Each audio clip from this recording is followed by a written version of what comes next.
Aurora Anderson's hands shook as she aimed the rifle at the stranger's chest. Her father wasn't even in the ground 3 days, and here stood a cowboy claiming he'd come to help finish the harvest for free. Alone on a failing Montana farm with $300 in debt and 40 acres of dying wheat, she had 2 choices. Trust this limping stranger with dark eyes and a story that made no sense, or lose everything her father had bled for. She lowered the gun. That choice would destroy her, or save her. Before we begin, subscribe to our channel and stay until the very end. Comment what city you're watching from. I want to see how far this story travels. Now, let's begin. Joe, get off my property. Aurora stood in the doorway, her father's rifle heavy in her hands. The man at the edge of her land didn't move, just stood there, hat in hand, favoring his left leg like it pained him. Miss Anderson, I said get off my property. Her voice cracked. She'd been alone for 72 hours and hadn't slept in 4 days. Her father's body was still warm in the earth. I don't need whatever you're selling. Not selling anything. He took a step closer. She raised the rifle higher. He stopped. Name's Daniel Keating. I knew your father. Everyone knew my father. Doesn't give you the right to show up here. I owe him a debt. Aurora laughed bitter and sharp. Then you're about 6 years too late. He's dead. Debts die with the dead. Not this kind. Something in his voice made her finger ease off the trigger. Not kindness exactly. More like exhaustion. The kind that came from carrying something heavy too long. What debt? The kind that matters. Daniel shifted his weight. Your wheat's dying. Another week and the frost'll take it. You can't bring it in alone. How would you know what I can and can't do? Because I've been watching. Town's talking Miss Anderson, saying Aurora Anderson's too proud to ask for help, saying she'll lose the farm by October. Heat flooded her face. Let them talk. They're right though, aren't they? The truth of it hit her like a fist. She lowered the rifle. I can't pay you. Didn't ask you to. Then what do you want? Daniel met her eyes straight on. A place to sleep, 3 meals, and a chance to pay back what I owe. My father never mentioned you. He wouldn't have. He wasn't the type to count favors. He took another step. She didn't stop him this time. 7 years ago, he found me half dead in a snowstorm. Let me stay in his barn for 2 months. Fed me. Asked no questions. When I left, he gave me $20 and told me to do better. I did. Now I'm here to return it. Aurora studied him. 35 maybe. Work-worn hands. Patched shirt clean. Boots that had seen 1,000 miles. Eyes that didn't lie. Barns out back. Meals at sunrise, noon, and sunset. You steal from me, I shoot you. You touch me, I shoot you. Clear? Yes, ma'am. We start at dawn. He nodded and walked toward the barn, that limp making each step look like a small war. Aurora watched until he disappeared, then went inside and locked the door. She set the rifle against the wall and slid down beside it, pressing her palms against her eyes. Promise me you won't lose the farm. Her father's last words. Gasped out between drowning breaths, his hand crushing hers. Promise me, Aurora. She'd promised. Now she had a stranger in her barn, and 40 acres of wheat she couldn't harvest alone, and $300 due to the bank in 6 weeks. Sleep was a knife that night, cutting in and out, leaving her bloody. Dawn came like an execution. Aurora dressed in her father's clothes. Canvas pants she'd sewn tight at the waist. Heavy shirt that smelled like him tobacco and earth and sweat. She braided her hair so tight her scalp ached. When she looked in the mirror, she saw him staring back. Daniel was already in the field. He'd found her father's scythe and was testing the blade with his thumb. Blood welled up. He wiped it on his pants without expression. You're up early, Aurora said. Habit. He looked at her. Something flickered in his face, surprise, maybe seeing her dressed for fieldwork. "You don't need to. It's my farm. Your father wouldn't want. My father's dead." The words tasted like ash. "And I keep my promises. So let's work." Daniel opened his mouth, closed it, nodded. "I cut. You bind. I know how to bind wheat." "All right then." The first swing of the scythe sent stalks falling in a golden wave. The sound cut through her whisper and slice, whisper and slice. Her father's sound. The sound of every harvest she'd ever known. Aurora bent and gathered. Her hands remembered before her mind did. Twist the stalks, wind the twine. Pull tight, stack. Her fingers fumbled, at first clumsy with grief and exhaustion. But slowly the rhythm came. Cut, gather, bind, stack. They didn't speak. What was there to say? The work was everything. The sun climbed. Aurora's back began screaming. Blisters rose on her palms despite the gloves. Sweat soaked through her shirt, then dried, then soaked again. The wheat stretched forever in every direction. Impossible. Endless. By noon they'd cleared maybe a quarter acre. 40 acres to go. Aurora stood there staring at the uncut field and felt something break inside her chest. At this pace they'd be harvesting until Christmas. The frost would come in 3 weeks and kill everything, and she'd lose the farm anyway, and her father's last wish would die with the wheat. "Break," Daniel's voice. She couldn't speak, just nodded. They walked back in silence. Aurora pumped water, and they drank standing up, too exhausted to sit. She'd made bread that morning. They ate it with their hands, not bothering with plates. "You're pushing too hard," Daniel said. "I'm working. You'll break. Then I break." Aurora threw her cup down. "What choice do I have? That wheat needs harvesting, and there's 2 of us, and 40 acres, and 3 weeks before frost. So I work until I break, or the work's done. Those are my options." Daniel watched her. "Your father had hired men, 4 of them. That's what it takes. I can't afford to hire anyone. I can barely afford to keep breathing." "How much do you owe?" The question was too direct, too intimate. Aurora turned away. "None of your business." "It is if I'm helping you save this place." $300, due in 6 weeks. The words came out like a confession. "The wheat might bring 500 if I get a good price. If we finish the harvest. If the frost holds. If the buyers are fair. Too many ifs." Daniel said nothing for a long moment. Then, "We'll finish." "You don't know that." "Yes, I do." Something in his voice made her turn back.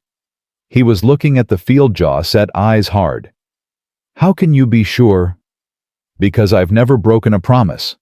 And I promised your father I'd pay him back." Daniel met her eyes. "This is how I do it." They returned to the field. The afternoon was murder. Aurora's blisters burst and bled, soaking through her gloves. Her shoulders felt like someone was driving nails through the joints. But she didn't stop. Couldn't stop. Because stopping meant thinking, and thinking meant remembering, and remembering meant feeling, and she couldn't afford to feel anything right now. Just work. Just survive. As the sun dropped toward the horizon, Daniel straightened. "That's enough." "There's still light." "Barely.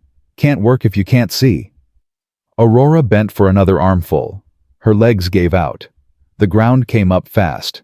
Daniel caught her before she hit his hands strong on her arms. "Easy." "I'm fine." But her voice sounded far away. "When's the last time you ate a real meal?" She tried to remember. The funeral. Before that, her father dying for a week, her at his bedside. "I don't know." "Come on." He half carried her to the house. Inside, he sat her at the table and moved around the kitchen like he owned it. Stove going. Potatoes sliced. Bacon sizzling. His hands moved with the confidence of a man who'd cooked 1,000 meals alone. "You don't have to. I'm cooking for both of us, unless you want me to eat in the barn." "No." "Then let me do this." Aurora watched him work, wondered who he was. where he'd learned to cook like that. What kind of life left a man comfortable in strangers' kitchens? But she didn't ask. Asking meant knowing. Knowing meant caring. Caring meant losing. The food was simple, good. She felt strength returning with each bite. "Thank you," she said. Daniel nodded. "Rest tonight. Tomorrow's just as hard." After he left, Aurora cleaned the dishes and studied her hands. Destroyed, blistered, bleeding. But her father's hands now. The hands that would save this place. She fell into bed. Sleep took her like a hammer. The next 3 days blurred together. Wake, work, eat, sleep, repeat. Aurora's body adapted slowly, blisters hardening to calluses, muscles learning the rhythm, mind going numb to everything except the next stalk, the next bundle, the next acre. They spoke little. The work was a language of its own. But on the 4th morning, Aurora woke to silence. Wrong silence. She dressed fast and ran outside. Daniel was in the barn, bent over his left leg, face gray with pain. What happened? Nothing. But his hands shook as he tried to stand. "Don't lie to me." Aurora knelt beside him. His leg was swollen hot to the touch. "How long has it been like this?" "It flares up sometimes. Old injury. It'll pass." "When did it start?" "Yesterday afternoon." "And you kept working." Anger flooded through her. "You could have made it worse. You could have—" "We're behind schedule." "I don't care." The words burst out. "I don't care about the schedule if you cripple yourself helping me." Daniel looked at her, surprise clear on his face. "Why do you care?"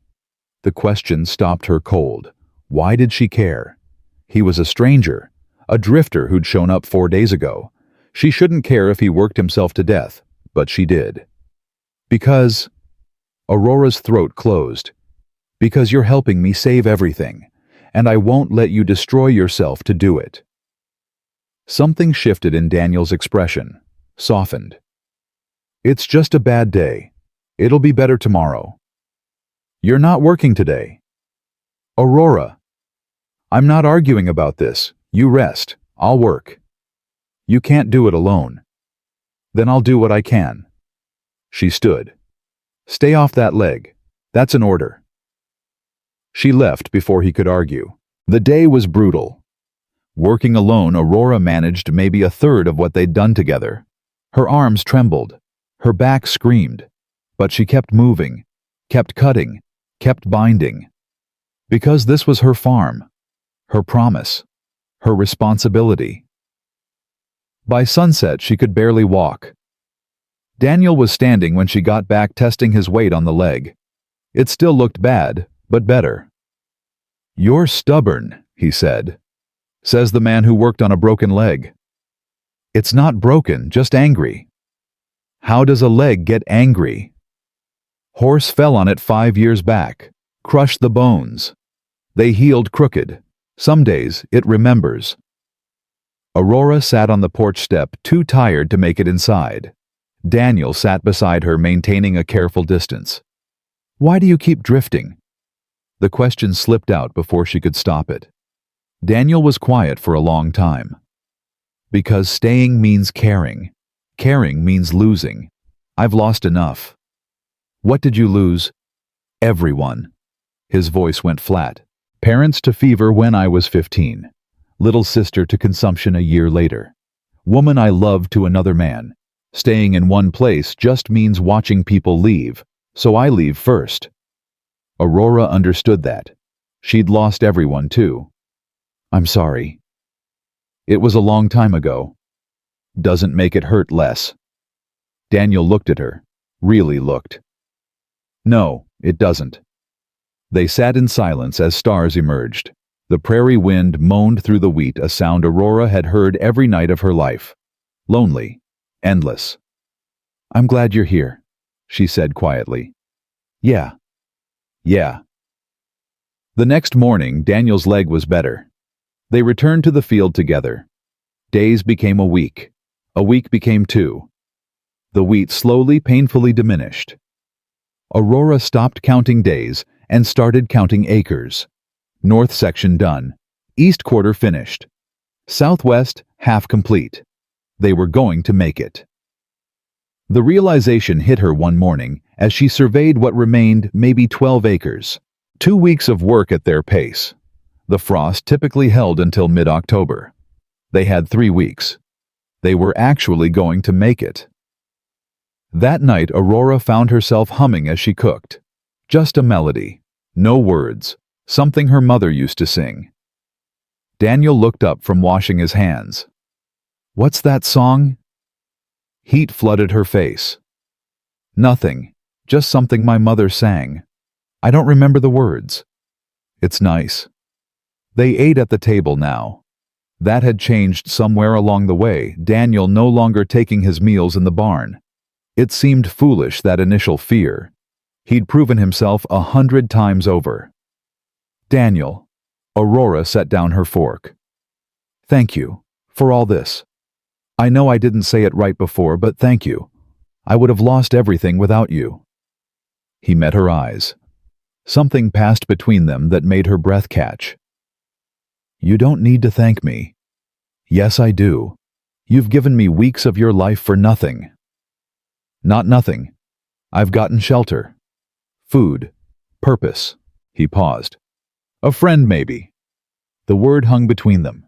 Friend. Such a small word for something that felt much bigger. "Yeah," Aurora said softly.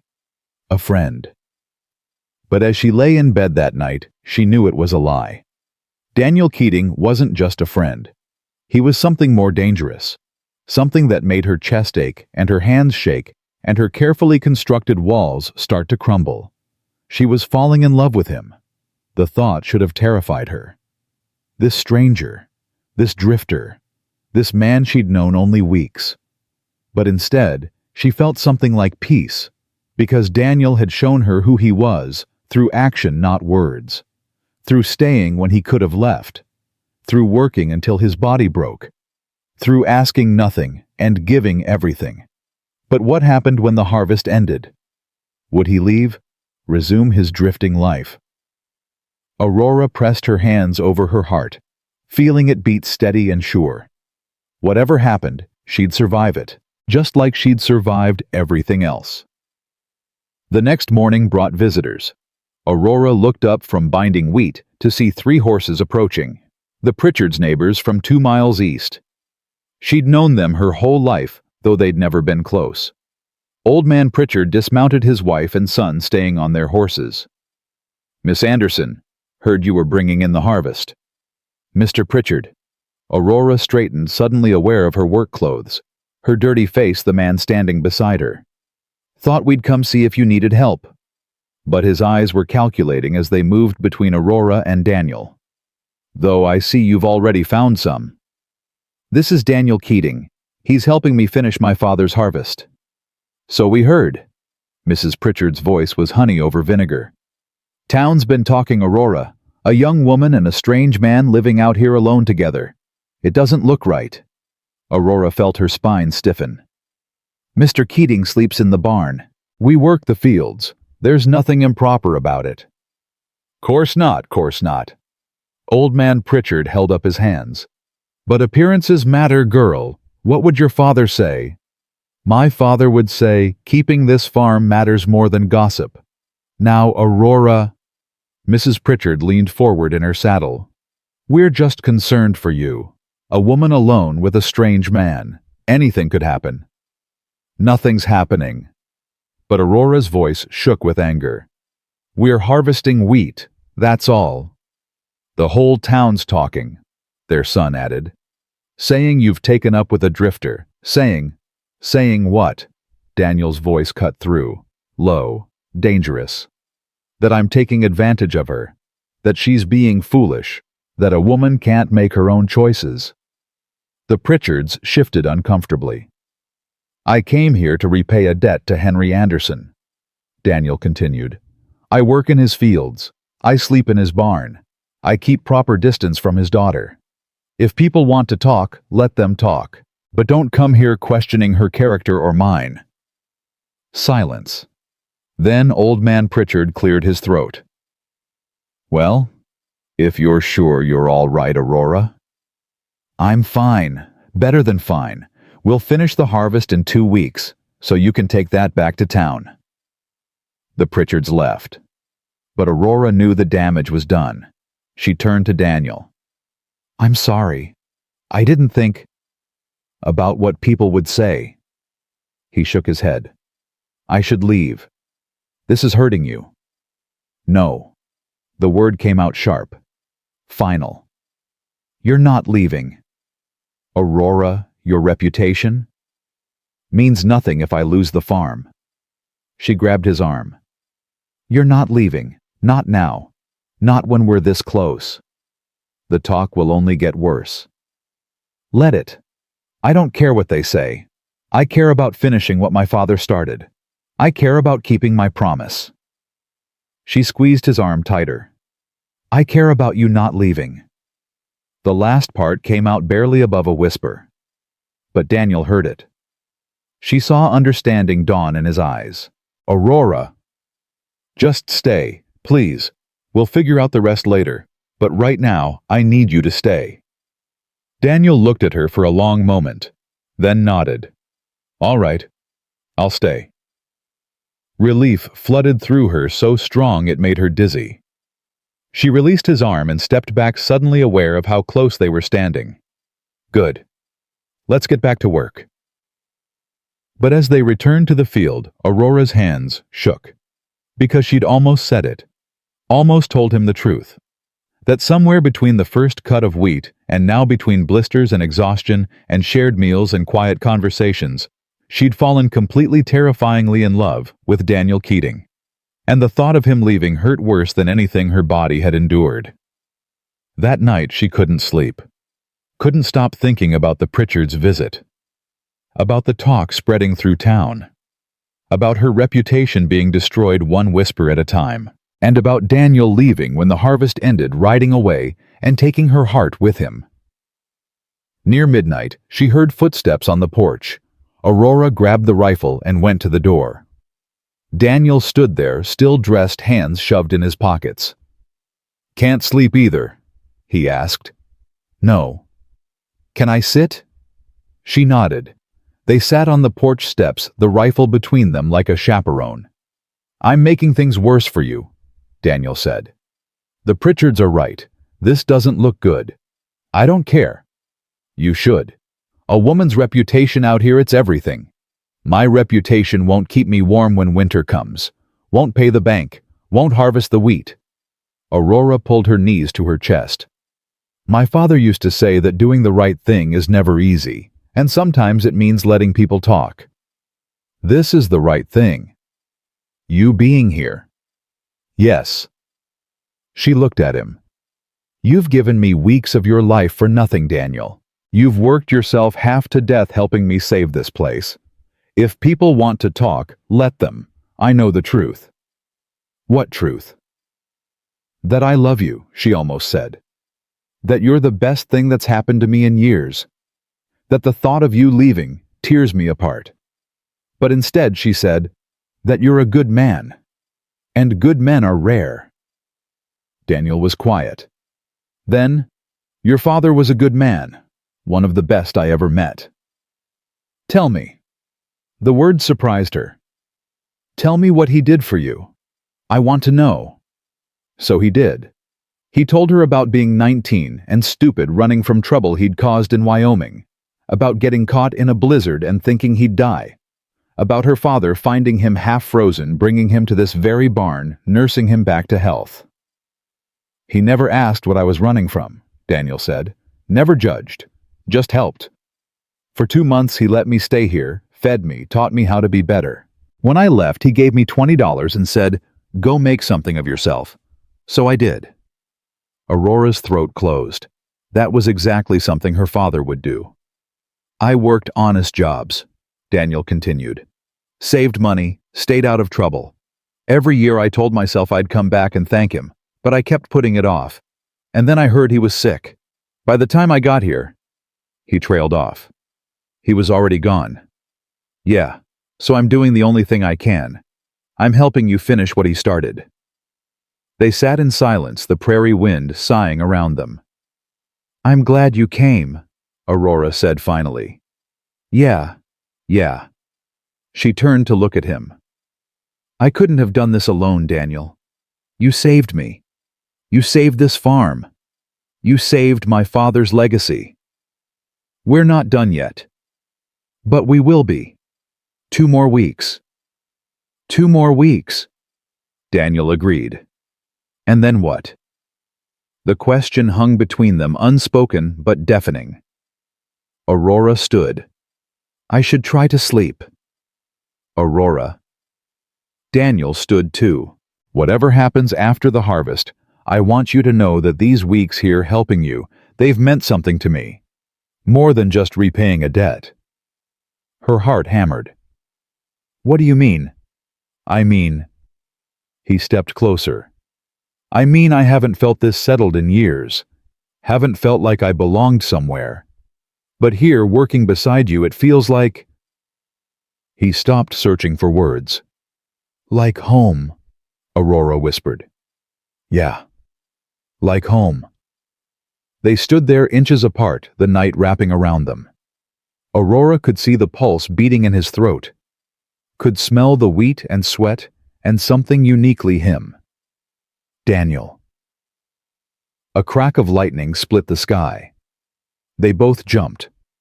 Thunder rolled across the prairie, deep and ominous. The wind picked up sudden and violent, whipping Aurora's braid across her face. "Storm," Daniel said. "A bad one." They looked toward the field. The wheat bent and swayed in the windstalks, already beginning to scatter. "No!" Aurora felt panic rise. "No, not now. We're so close." Another crack of lightning. Rain began to fall, fat drops that hit like bullets. "The sheaves." Aurora ran toward the field. "We have to cover them, or they'll be ruined." Daniel ran after her, his limp forgotten in the urgency. They reached the stacked sheaves and began dragging them toward the barn, rain soaking them within seconds. Lightning flashed. Thunder shook the ground. "There's too many," Aurora shouted over the wind. "We can't save them all. We save what we can." They worked frantically, dragging bundles of wheat through the mud as the storm raged around them. Aurora's hands slipped on the wet stalks. Her feet slid in the mud. But she didn't stop. Couldn't stop. Because this was everything. All those weeks of work, all that pain and exhaustion and sacrifice, being destroyed in minutes by a storm that didn't care. A massive crack of lightning struck close, too close. The smell of ozone filled the air. Daniel grabbed her arm. "Into the barn now." "But the wheat." "Now." He pulled her toward the barn as the storm intensified. They stumbled through the door just as hail began to fall, ice chunks the size of eggs pounding the ground where they'd been standing. Aurora collapsed against the wall chest, heaving, watching through the open door as the storm destroyed her father's crop. Lightning illuminated the field in flashes. She could see wheat stalks being torn apart, sheaves tumbling across the ground, all their work being scattered to the wind. "No," she whispered. "No, no, no." Daniel stood beside her, soaked and breathing hard. "We'll fix it. Tomorrow when the storm passes." "There's nothing to fix." Aurora's voice broke. "It's ruined, all of it. Weeks of work destroyed in one night. I'm going to lose everything." "You don't know that." "Yes, I do." She turned to face him, tears mixing with rain on her face. "The wheat scattered. What we don't lose to the storm will rot from the water. The bank payment's due in 4 weeks and I have nothing.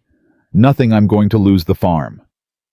"Aurora, my father died for this place. He made me promise not to lose it. And I'm going to break that promise, because I wasn't strong enough, wasn't fast enough, wasn't enough." She slid down the wall, burying her face in her hands. "I failed him." Daniel knelt in front of her. "Look at me." She shook her head. "Aurora, look at me." Slowly, she raised her head. "You haven't failed anyone," Daniel said, his voice fierce. You've worked yourself half to death trying to save this place. You've bled for it, suffered for it, given everything you have. That's not failure. That's love. But the wheat? We'll salvage what we can. We'll work twice as hard. We'll figure it out. How? The word came out broken. Daniel, there's no way. Even if we save half the wheat, it won't be enough to pay the bank. He was quiet for a long moment. Then, I have money saved. $300. It's yours. Aurora stared at him. What? I've been saving for 7 years. It's not much, but it'll cover your debt. No. She shook her head. Absolutely not. That's your money. And I'm giving it to you. I can't accept that. Yes, you can. Daniel, that's your life savings. That's everything you have. I won't take it. Then you'll lose the farm. The words hung between them, brutal and true. Why would you do this? Aurora's voice shook. Why would you give me everything? Daniel reached out and cupped her face in his hand, his palm rough and warm against her cheek. Because somewhere between that first day and now, I stopped doing this to repay your father. I started doing it for you. Aurora's breath caught. I came here to settle a debt, Daniel continued softly. But I stayed because working beside you, talking with you, being near you, it made me feel alive again. Made me remember what it's like to care about something, to care about someone. Daniel, I'm in love with you, Aurora. The words fell into the space between them like stones into water, sending ripples through everything. I know I shouldn't be, he continued. I know I'm just a drifter with a bad leg and nothing to offer. I know you deserve better, but I'm in love with you, and I can't pretend I'm not anymore. Aurora couldn't breathe, couldn't think, could only stare at this man who'd appeared in her life like an answer to a prayer she'd been too proud to speak. Say something, Daniel whispered. She kissed him, pulled him to her and kissed him with everything she had, all the fear and grief and exhaustion and hope and love she'd been carrying alone for so long. His arms wrapped around her, and he kissed her back, desperate and tender and real. When they finally broke apart, both breathing hard, Aurora pressed her forehead to his. I'm in love with you too, she whispered. I think I have been for weeks. I just didn't want to admit it. Why not? Because falling in love means losing, and I've lost so much already. Daniel pulled back to look at her. Aurora Anderson, I'm not going anywhere. Even if the wheat's ruined, even if you lose the farm, even if the whole town talks, I'm staying. If you'll have me. Yes. The word came out choked. Yes, I'll have you. They kissed again, slower this time. Outside, the storm raged on, but inside the barn, something else was being born. Something stronger than wind, or rain, or gossip, or fear. Love. Built not on rescue or fantasy, but on sweat and soil and survival. On two broken people, finding each other in the wreckage and choosing to rebuild together. When the kiss ended, Aurora rested her head on Daniel's shoulder. We're going to lose everything, aren't we? Maybe, but we'll lose it together, and then we'll figure out what comes next. Together. Together, Aurora repeated. Outside, lightning split the sky and thunder shook the earth. But for the first time in weeks, maybe years, Aurora felt something like peace. Because she wasn't alone anymore. And whatever came next, whatever the morning brought, she'd face it with Daniel beside her. The storm howled. The wheat scattered. The future remained uncertain. But in the darkness of the barn, two people held each other and chose hope over fear. And that Aurora thought was its own kind of harvest. Aurora woke to silence. Not the peaceful kind, the kind that followed destruction. She was still in the barn, Daniel's arms around her, both of them curled against the wall on a pile of hay. Gray dawn light filtered through the cracks in the wood. The storm had passed. She sat up slowly, careful not to wake him. Every muscle in her body screamed. She moved to the barn door and looked out at the field. Her breath caught. The wheat was devastated. Stalks lay broken and scattered across the mud, like bodies on a battlefield. The sheaves they'd worked so hard to stack were strewn across 20 acres, some torn apart completely, others half buried in standing water. What remained standing bent at unnatural angles, damaged beyond saving. 3 weeks of brutal labor, destroyed in one night. Aurora felt something crack inside her chest. Not dramatic, just a quiet breaking like ice on a pond in spring. It's not as bad as it looks. She turned. Daniel stood behind her, hair disheveled, shirt still damp from the storm. He was lying, and they both knew it. Daniel, we can salvage some of it. The wheat in the east section, it's damaged but not ruined. We gather what's dry enough, we might get 10 acres worth. 10 acres won't cover the debt. Then we'll figure something else out. Aurora laughed, hollow and bitter. What else is there? You offering me your life savings won't change the math. The bank wants $300. 10 acres of damaged wheat might fetch $200 if we're lucky. I'm still $100 short. Then we sell something. What? The house, the barn. My father's tools. She gestured at the ruined field. This is all I have, Daniel, and it's not enough. He stepped closer.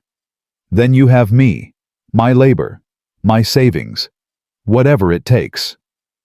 That's not your responsibility. Yes, it is. I made it my responsibility when I fell in love with you.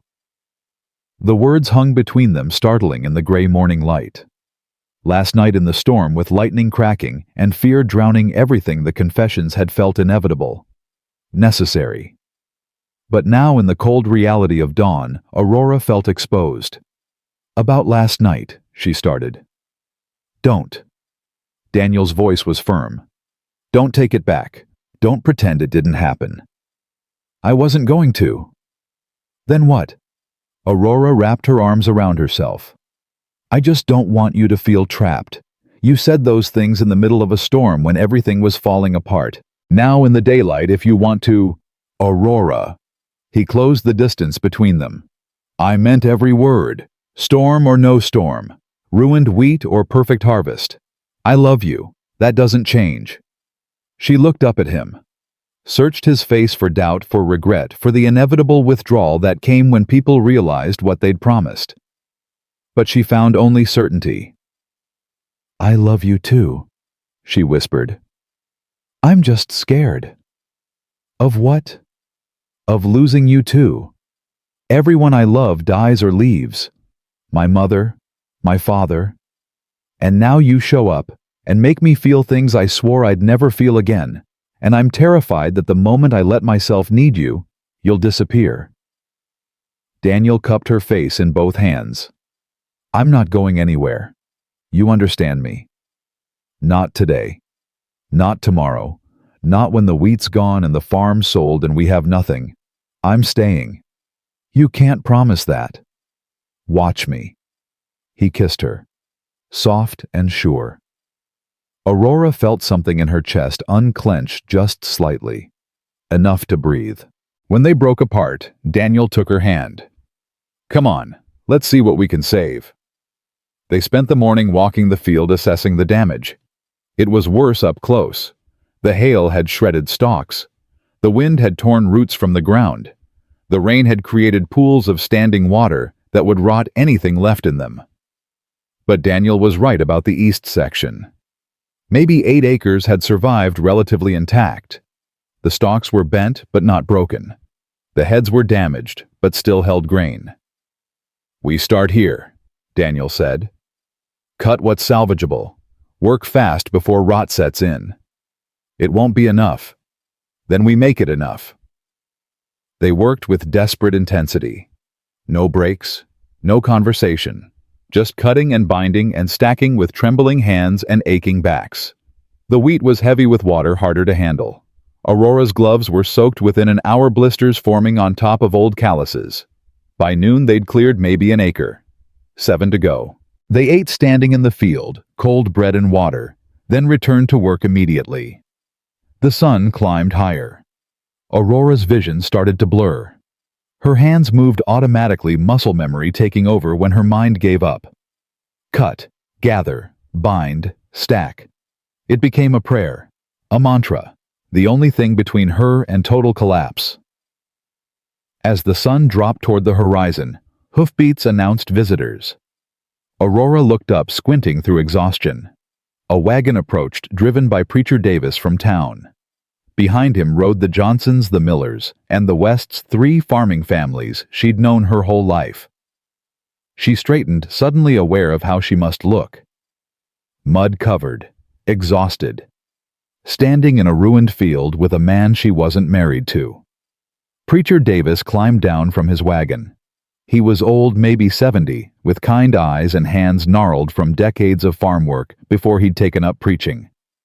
"Miss Anderson, Mr. Keating." "Preacher." Aurora's voice came out hoarse. "Heard about the storm. Came to see if the rumors were true." He looked at the devastated field. "Lord have mercy." "We're managing," Aurora said. "Are you?" She wanted to lie, to hold her head high and pretend everything was fine. But she was too tired for pride. "No," she whispered. "We're not managing. The wheat's ruined. I'm going to lose the farm." Preacher Davis nodded slowly. Then he turned to the families behind him. "You heard her. Let's get to work." Aurora blinked. "What?" "We came to help." Mrs. Johnson climbed down from her wagon. "Storm hit everyone, but you got the worst of it. And you're out here alone with no hired men. That's not right." "I can't pay you," Aurora said quickly. "Did we ask for payment?" Mr. Miller was already rolling up his sleeves. "Your father helped every family here at one time or another, never asked for a cent. We're returning the favor." Aurora felt her throat close. I can't. You can and you will." Preacher Davis smiled. "Now, where do we start?" Daniel stepped forward. "East section. 8 acres of salvageable wheat. If we work fast, we can have it cut and dried before the rot sets in." "Then let's not waste daylight." They spread across the field like a small army, 10 people working in coordinated rhythm. The men cut, while the women bound and the children stacked.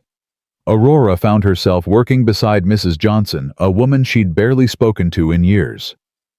"Thank you," Aurora said, "for coming, for helping." Mrs. Johnson smiled. "Your father delivered my youngest during a blizzard when the doctor couldn't get through. Rode 8 miles in the snow and stayed 3 days to make sure we were all right. Never mentioned it to anyone. That's the kind of man he was." Aurora felt tears sting her eyes. "I didn't know that." "He wouldn't have told you. Henry Anderson wasn't the type to count his good deeds." She glanced toward Daniel. "But seems like his daughter found herself a good man too. That one's been working himself half to death for you." It's not. "Child, I may be old, but I'm not blind. That man looks at you like you hung the moon, and you look at him the same way." Aurora felt heat flood her face. People have been talking. People always talk. What matters is the truth. Mrs. Johnson tied off a sheaf with practiced hands. "Is he good to you?" "Yes." "Does he work hard?" "Yes." "Does he love you?" Aurora hesitated, then nodded. "Then the rest is noise. Don't let gossip steal your happiness, girl. Life's too short for that foolishness." They worked until full dark. Then Preacher Davis called a halt. "We'll be back tomorrow. Same time." "Preacher, I can't ask you to." "You're not asking. We're offering. There's a difference." He climbed back onto his wagon. "Get some rest, Miss Anderson. Tomorrow we finish this." After they left, Aurora stood in the field watching their lanterns disappear into the distance. Daniel came up beside her. "That was unexpected," he said. "Yeah." Aurora's voice shook. "Yeah, it was. You all right?" "I don't know." She turned to face him. Why would they do that? Most of them barely know me. They knew your father, and out here that matters.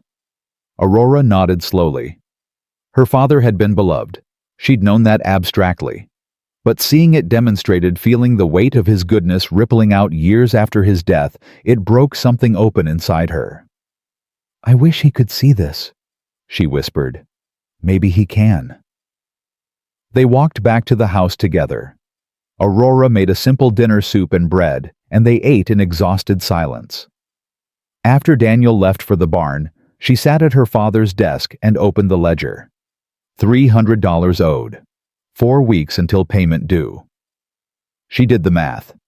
8 acres of damaged wheat might fetch $200. With Daniel's $300 in savings, that would be $500 total. Enough to pay the bank and have $200 left over. Enough to survive.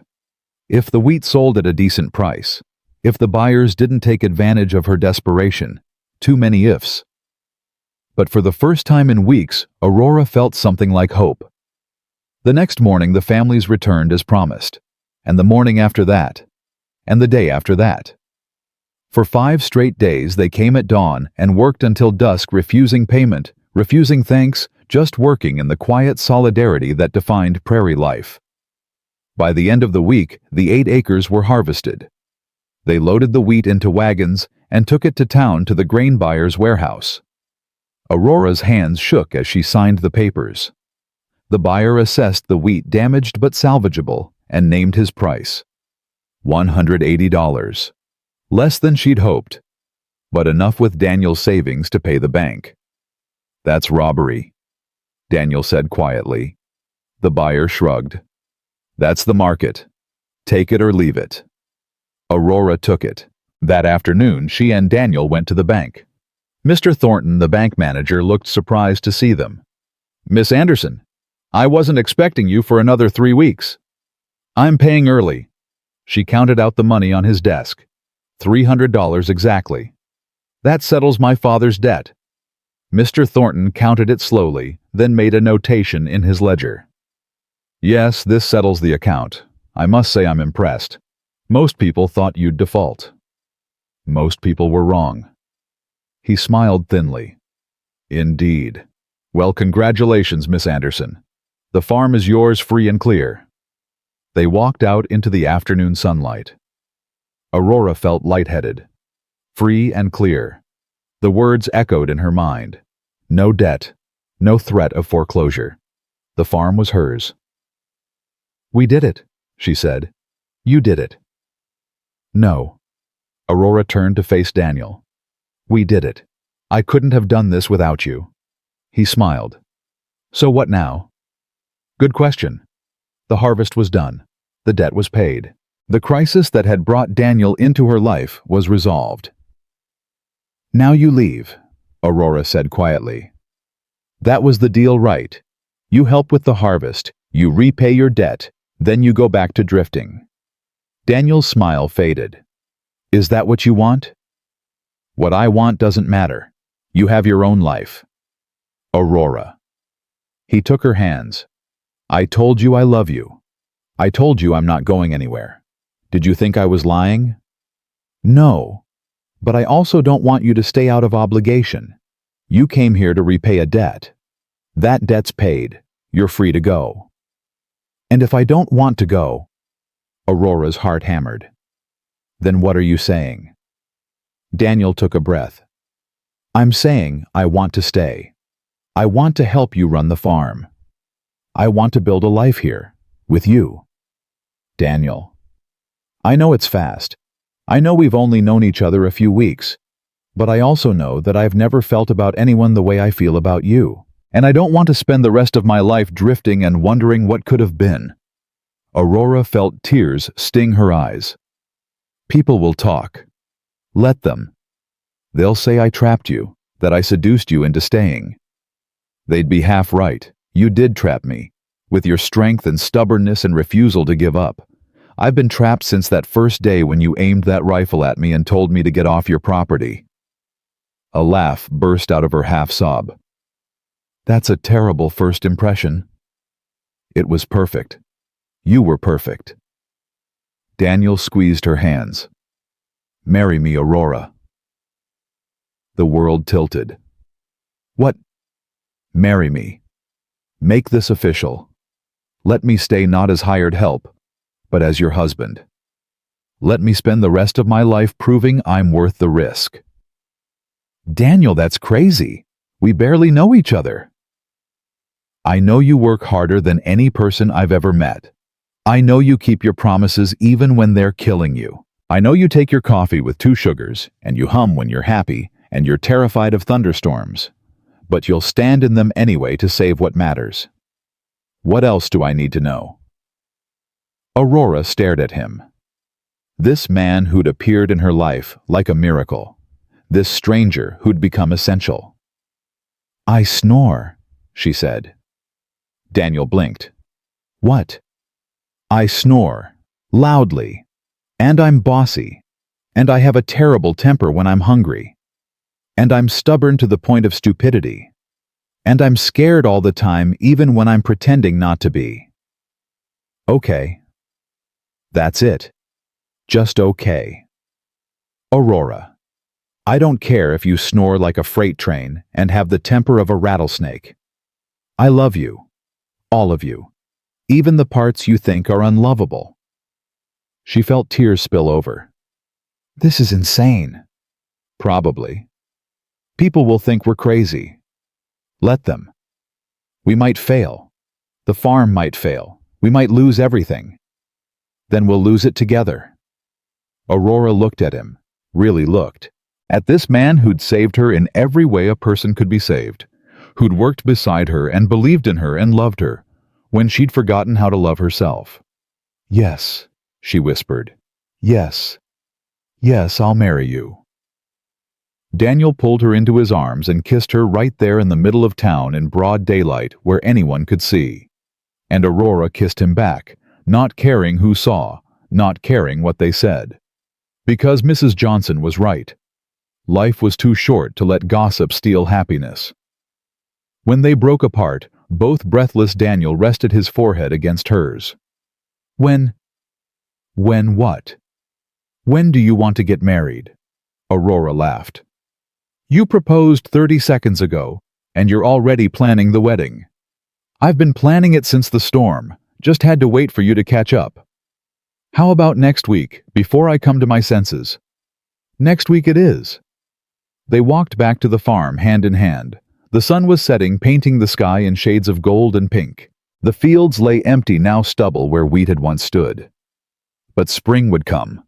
They'd plant again, build again, live again, together. That night, Aurora sat on the porch steps while Daniel made repairs to the barn door.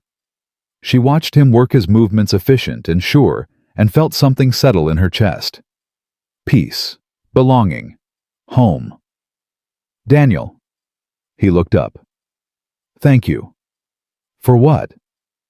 For showing up, for staying, for being exactly who you are. He smiled. Thank you for pointing a rifle at me and giving me a chance anyway. Best decision I ever made. Second best. Aurora raised an eyebrow. What's the first? Saying yes when I asked you to marry me. She laughed.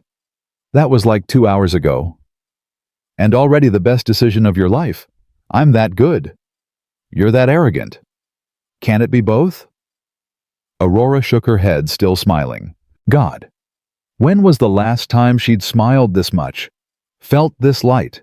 The weight she'd been carrying since her father's death hadn't disappeared. It never would. But sharing it with someone made it bearable. I should write to Preacher Davis, she said. Let him know we'll need him next week. Already ahead of you. I talked to him this morning. Aurora stared. You did what? Asked him to perform the ceremony. Figured you'd say yes eventually. Eventually. Daniel Keating, you are the most presumptuous. You love it. She stopped, laughed. Yeah, I do. They sat in comfortable silence as the stars emerged. Aurora thought about her father, about how he'd brought Daniel into their lives years ago without knowing he was setting events in motion. without knowing that his kindness to a stranger would come back 7 years later to save his daughter. "Do you believe in fate?" she asked suddenly.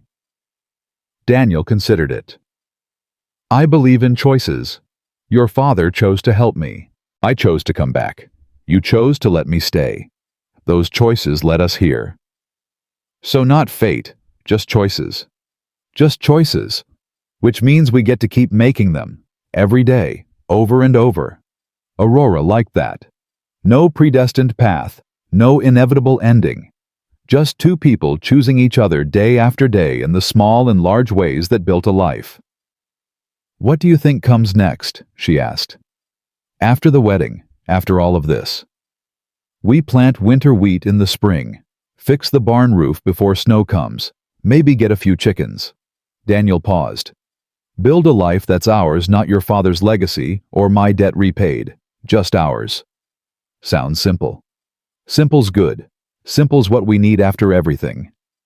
But Aurora knew it wouldn't be simple. Farming never was. There would be bad harvests and good ones, storms and droughts, lean years and plenty. There would be gossip and judgment from people who thought they'd moved too fast, married too quick. But there would also be this quiet evenings on the porch, shared work, shared laughter, shared love. And that would be enough. The next week moved in a blur. Preacher Davis agreed to perform the ceremony. Mrs. Johnson and the other women helped Aurora prepare cleaning the house and cooking enough food to feed half the county. Aurora wore her mother's dress, yellow cotton, faded but beautiful. Daniel borrowed a suit from Mr. Miller. On Saturday morning, they stood in front of the house while Preacher Davis performed the ceremony. It was small, just the families who'd helped with the harvest, a few neighbors, the curious from town. Aurora's hands shook as she held Daniel's. "Do you, Aurora Marie Anderson, take this man to be your lawfully wedded husband?" She looked at Daniel, at the man who'd saved her farm, her life, her heart. "I do." "And do you, Daniel James Keating, take this woman to be your lawfully wedded wife?" "I do." "Then by the power vested in me, I now pronounce you husband and wife. Daniel, you may kiss your bride." He did, and the small crowd cheered. The celebration lasted into the evening. There was food and music and dancing. Old Man Pritchard even apologized for his earlier suspicions, shaking Daniel's hand and welcoming him to the community. Mrs. Pritchard looked like she'd swallowed something sour but managed a tight smile. As the sun set, Aurora and Daniel slipped away from the crowd. They walked to the field, their field now, and stood looking at the stubble, at the empty earth that would soon hold new growth. "Your father would be proud," Daniel said softly. Aurora nodded, throat tight. "I hope so." "I know so. You kept your promise. You saved the farm. You built something new from the ashes." "We built it. Together." "Together," Daniel agreed. They stood in silence, the prairie wind sighing around them, carrying the sound of fiddle music from the house. Aurora leaned against Daniel's shoulder, feeling his steady heartbeat, his solid warmth. "I love you," she said. "I love you too." Such simple words. But they held everything, all the work and pain and fear and hope that had brought them to this moment. Two broken people who'd found each other in the wreckage and chosen to rebuild. Not rescue, partnership, not fantasy, reality, not easy, but real, and that Aurora thought was the richest harvest of all. They walked back to the house hand in hand as the stars emerged. Tomorrow they'd wake as husband and wife. They'd start their lives together officially. But really, Aurora knew they'd been starting for weeks in the wheat fields, in shared meals, in quiet conversations, and desperate confessions during storms. This was just making it official. As they reached the porch, Daniel stopped. "One more thing." "What?" He pulled a small box from his pocket. Inside was a simple gold ring, worn smooth with age. "It was my mother's," he said. "Only thing I kept when she died. I know it's not much." "It's perfect." Aurora's voice broke. "Daniel, it's perfect." He slipped it onto her finger. It fit like it had been made for her. "There," he said softly. Now you're really stuck with me." Aurora laughed through her tears. "Good, because I'm not letting you go." They kissed on the porch while the celebration continued inside, while the prairie wind sang and the stars wheeled overhead. Two people who'd found each other against all odds, who'd chosen love over fear, partnership over solitude, hope over despair. The harvest was done. The debt was paid. The promise was kept. And the rest of their lives was just beginning. The guests left near midnight, taking their fiddles and laughter with them. Aurora stood in the kitchen washing dishes while Daniel banked the fire. Her mother's ring caught the lamplight still strange on her finger. Still perfect. "Leave those," Daniel said. "It's our wedding night." Aurora felt heat flood her face. They'd been working side by side for weeks, sleeping 50 yards apart, maintaining careful propriety. But tonight that changed. Tonight he wouldn't be sleeping in the barn. "I'm almost done." "Aurora." He came up behind her, hands gentle on her shoulders. "The dishes can wait." She set down the plate, hands trembling slightly. Turned to face him. "I'm nervous." "Me too." "You are terrified." He smiled, but the good kind of terrified. Aurora laughed despite herself. "Is there a good kind?" "Yeah, the kind that means something matters. The kind that means you're about to do something that'll change everything." He took her hand and led her upstairs. The bedroom looked different somehow, no longer just hers, but theirs. Daniel closed the door softly behind them. "We don't have to," he started. Aurora kissed him, poured everything she felt into it, love and fear and hope and trust. When they broke apart, both breathing hard, she whispered, "I want to. I'm just scared I'll disappoint you." "Impossible." "Daniel." "Aurora." He cupped her face. "You could never disappoint me. Never." What happened next was gentle and awkward and perfect. Two people learning each other, stumbling through intimacy with more tenderness than grace. Aurora cried partway through, not from pain, but from the overwhelming relief of not being alone anymore. Daniel held her and waited and loved her with a patience that made her chest ache. Afterward, they lay tangled together, the lamp burned low. Aurora traced the scar on Daniel's left thigh, the one from the horse that had crushed his leg years ago. "Does it hurt?" she asked. "Sometimes, but I'm used to it." "I'm sorry that happened to you." "Don't be. If it hadn't happened, I wouldn't have ended up here, wouldn't have met you." He kissed her forehead. "Worth every minute of pain." Aurora pressed closer. "Tell me something I don't know about you." "Like what?" "Anything. I want to know everything." Daniel thought about it. "I'm terrified of deep water. Can't swim. Almost drowned when I was 10 and never got over it."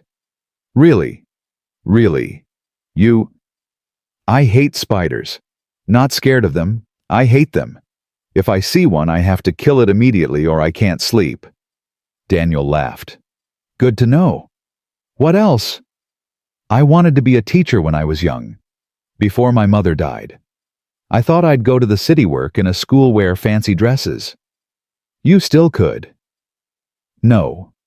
Aurora shook her head. "That was a child's dream. This is real. The farm. You. This is what I want now." They talked until dawn, sharing histories and fears and stupid jokes, learning each other in ways that had nothing to do with bodies and everything to do with souls. When sleep finally took them, Aurora felt safer than she had in years. The next morning they woke to someone pounding on the door. Daniel groaned. "Who the hell? I'll get it." Aurora pulled on her robe and hurried downstairs. Through the window she could see a well-dressed man standing on her porch, holding a leather satchel. She opened the door cautiously. "Miss Anderson?" "Mrs. Keating," Aurora corrected. The man blinked. "I apologize, Mrs. Keating. My name is Thomas Brennan. I'm a land agent from Helena." Aurora's stomach dropped. "I'm not selling. I'm not here to buy. May I come in?" This concerns your father's estate." She hesitated, then stepped aside. Daniel appeared at the top of the stairs, half-dressed, hair disheveled. Mr. Brennan's eyebrows rose slightly, but he said nothing. "This is my husband, Daniel. Whatever you have to say, you can say in front of him." They sat at the kitchen table. Mr. Brennan opened his satchel and pulled out a folder. "I apologize for the intrusion, especially the day after your wedding. Congratulations, by the way. But I've been trying to reach you for several weeks. The mail service out here is unreliable." "What's this about?" Daniel asked, his voice cautious. "Your father's will, Mrs. Keating. I was his lawyer. Did you know he'd left a will?" Aurora shook her head. "My father didn't believe in lawyers. Apparently he changed his mind about 6 months before he died. Came to my office in Helena, had me draw up paperwork." Mr. Brennan pulled out a document. "Everything is left to you as expected. The farm, the house, all his possessions. But there's something else. A bank account in Helena. Did you know about it?" "No." Aurora's heart hammered. "How much?" $800. The world tilted. Aurora grabbed the table edge. "That's impossible.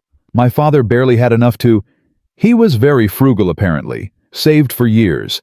The account was opened in 1869, right after he bought the farm. He made small deposits regularly." Mr. Brennan slid the paperwork across the table. "It's all here. The account is now in your name. You can access it whenever you wish." Aurora stared at the document. $800. More money than she'd seen in her entire life. "Why didn't he tell me?" Her voice came out broken. "When he was dying, when I was so scared about the debt, why didn't he tell me about this?" "I don't know, Mrs. Keating. Perhaps he forgot. He was very ill those last few weeks."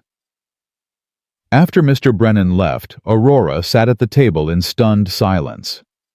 Daniel made coffee, but she couldn't drink it. Her hands wouldn't stop shaking. $800, she whispered. "All this time. I nearly killed myself bringing in that harvest, took your life savings, worked until I bled, and he had $800 sitting in a bank." "Aurora, why didn't he tell me?" She looked at Daniel, tears streaming down her face. "I was so scared, so terrified of losing everything. And he had enough money to cover the debt twice over. Why would he keep that from me?" Daniel moved around the table and pulled her into his arms. "I don't know. Was he testing me, seeing if I'd give up?" "No. Your father loved you. He wouldn't do that." "Then why?" "Maybe he did forget. Or maybe—" Daniel paused. "Maybe he wanted you to know you could do it yourself, that you were strong enough to save the farm without his money." Aurora pressed her face against his chest. "That's a terrible reason." "Yeah, but parents do terrible things sometimes thinking they're helping."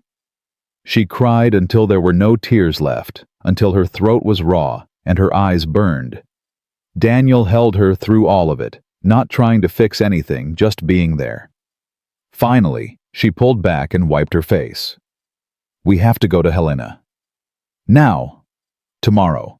I need to see that account. Need to make sure it's real." "All right, we'll go tomorrow." They spent the rest of the day in strange limbo, married but shell-shocked, wealthy but feeling poor. That night, Aurora couldn't sleep. She kept thinking about her father, about the secrets he'd kept, about working herself nearly to death while salvation sat in a Helena bank. "I'm angry at him," she said into the darkness. Daniel's arms tightened around her. "That's allowed. He's dead. I shouldn't be angry at a dead man. You can be both. You can love him and be furious with him at the same time." "It feels wrong. It feels human." Aurora turned to face him. "What would you do if you were me?" "I'd probably feel exactly what you're feeling. Grateful and angry and confused as hell." Daniel brushed hair from her face. "But I'd also remember that he loved you. Whatever his reasons for not telling you about that money, they came from love. Even if they were stupid reasons." "You think he loved me?" "Aurora, he made you promise not to lose the farm. That wasn't about the land. That was about making sure you had something left of him, making sure you'd fight for your future. I almost lost it anyway. But you didn't. You fought like hell and you won. And now you have the farm and the money and me. Everything worked out. No thanks to him. Maybe. Or maybe everything worked out exactly the way he hoped it would. They left for Helena at dawn. The trip took most of the day, the wagon bumping over rough roads. Aurora had never been this far from home. The world felt too big, too full of people and noise. Helena was chaos. Miners and merchants, ladies in fancy dresses, men in suits. Buildings 3 stories tall. The bank where her father's account waited was a massive stone structure that made her feel small. Inside, a clerk directed them to Mr. Patterson, the bank manager. He was young, maybe 40, with spectacles and ink-stained fingers. Mrs. Keating. Yes, I have your father's account right here. He pulled out a ledger. Henry Anderson. Account opened March 1869. Current balance $817.32. Aurora stared at the numbers. It was real. All of it was real. I'd like to withdraw it all. Mr. Patterson frowned. All of it, Mrs. Keating, I'd advise keeping at least some in the account. It's much safer than, I want it all, now. He hesitated, then nodded. As you wish. I'll need to see identification and have you sign some papers. An hour later, they walked out of the bank with $817 in a leather pouch. Aurora clutched it like it might disappear. What now? Daniel asked. Now we go home. But before they could leave town, Aurora stopped at a general store. She bought fabric good quality, not the rough canvas she usually wore. Bought sugar and flour and coffee. Bought Daniel a new shirt and herself a bolt of blue cloth she'd admired. Spent $50 without blinking. Daniel watched with something like amusement. Feeling wealthy. Feeling like I earned it. She met his eyes. We nearly killed ourselves for that farm. I'm allowed to spend $50. I'm not arguing. They stayed the night in a boarding house, the first time Aurora had ever slept anywhere but her own bed. The room was small but clean. They ate dinner in a restaurant where someone else cooked and served. It felt strange. Wrong somehow. You okay? Daniel asked. Aurora pushed food around her plate. I don't know. Everything feels different now. Like knowing about that money changed something. Changed what? I don't know. The story, maybe. The way I think about what happened. She set down her fork. I thought we were desperately poor. Thought we barely survived by the skin of our teeth. But we weren't poor. My father had plenty. We could have paid the bank easily. But you didn't know that. Does that matter? The struggle was real, even if it didn't have to be. Daniel reached across the table and took her hand. Aurora, nothing that happened was fake. You worked yourself half to death. You bled for that farm. You kept your promise. Finding out your father had money doesn't change any of that. Doesn't it? If I'd known, I never would have let you help. Never would have worked so hard. Never would have... She stopped. Never would have what? Never would have fallen in love with you, she whispered. If I'd had money, I would have hired men to do the harvest. You would have come seen I didn't need help and left. We never would have worked side by side. Never would have had those conversations. Never would have fallen in love. Daniel squeezed her hand. So maybe your father did know what he was doing. You think he planned this. I think he knew his daughter. Knew she was too proud to ask for help. Too stubborn to take the easy way. Maybe he knew that if you had money, you'd never let yourself need anyone. And maybe he wanted you to learn that needing people isn't weakness. Aurora felt tears prick her eyes. That's a hell of a gamble to take with someone's life. Yeah, but it worked. They returned home the next day. As the wagon crested the final hill and the farm came into view, Aurora felt something unclench in her chest. This was home. Not Helena with its banks and restaurants. Not anywhere else in the world. Just this small piece of prairie land that her father had loved and fought for and left to her. "Welcome home, Mrs. Keating," Daniel said. Aurora smiled. "Welcome home, Mr. Keating."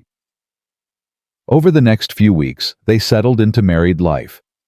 It was harder than Aurora expected, learning to share space, to compromise, to let someone see her at her worst. Daniel snored like she'd warned. She discovered he was grumpy before coffee. He learned she needed silence in the mornings. She learned he needed to talk things through immediately. They fought. Not big fights, small ones about stupid things. Who left the door open? Who forgot to feed the chickens? Who used the last of the coffee? But they also learned to fight fair, to apologize quickly, to choose each other over being right. One morning in late October, Aurora woke feeling sick. She barely made it outside before vomiting into the bushes. Daniel found her there, pale and shaking. "You all right?" "I'm fine. Something I ate." But it happened again the next morning. And the next. By the fourth day, Daniel was watching her with concern. "Aurora, you need to see a doctor." "I don't need a doctor." "You've been sick every morning for a week." "It's just—" Aurora stopped. Did the math in her head. 6 weeks since the wedding. 8 since their first night together in the barn during the storm. "Oh." "What?" Daniel's face went pale. "What? Oh, is it serious?" "I'm pregnant." Silence. Daniel stared at her. "You're sure?" "No. But I'm late and I'm sick every morning and—" She pressed her hand to her stomach. "Yeah, I'm pretty sure." Daniel sat down hard on the porch step. "A baby." "Yeah, we're having a baby." "Looks like it." More silence. Aurora couldn't read his expression. Was he happy? Terrified, angry? "Daniel, say something." He looked up at her, eyes shining with tears. "We're having a baby." "Yes, a baby." He stood, pulling her into his arms. "Aurora, we're having a baby." She felt his tears on her neck and started crying too. "Are you happy?" "Happy? I'm—" He pulled back to look at her. "I'm terrified and thrilled and completely overwhelmed. We're having a baby." "I know it's fast. We just got married and we're still figuring things out. I don't care. I love you and we're having a baby and—" He stopped, laughed. "Holy hell, we're having a baby." Aurora laughed, too dizzy with relief. "Yeah, we are." They confirmed it the next week with the doctor in town. "Due in late May," he said. "A spring baby." The doctor also confirmed something Aurora had suspected: she was probably already pregnant during the harvest, had been working herself nearly to death while carrying a child. "You're lucky you didn't lose it," the doctor said bluntly. "That kind of physical labor—" "I didn't know." "Well, you know now. Take it easy. No heavy lifting, plenty of rest." Daniel took the doctor's orders seriously. Too seriously. He wouldn't let Aurora do anything. Treated her like she was made of glass. "Daniel, I'm pregnant, not dying." The doctor said no heavy lifting. I can still cook, can still clean, can still function. "But what if—" "Daniel." Aurora took his hand. "I'm fine. The baby's fine. You can't wrap me in cotton wool for 7 months. Watch me." But eventually they found a balance. Aurora did lighter work. Daniel took over the heavy chores. They hired a boy from town to help with winter preparations. And slowly, as Aurora's belly grew, they prepared for the change coming.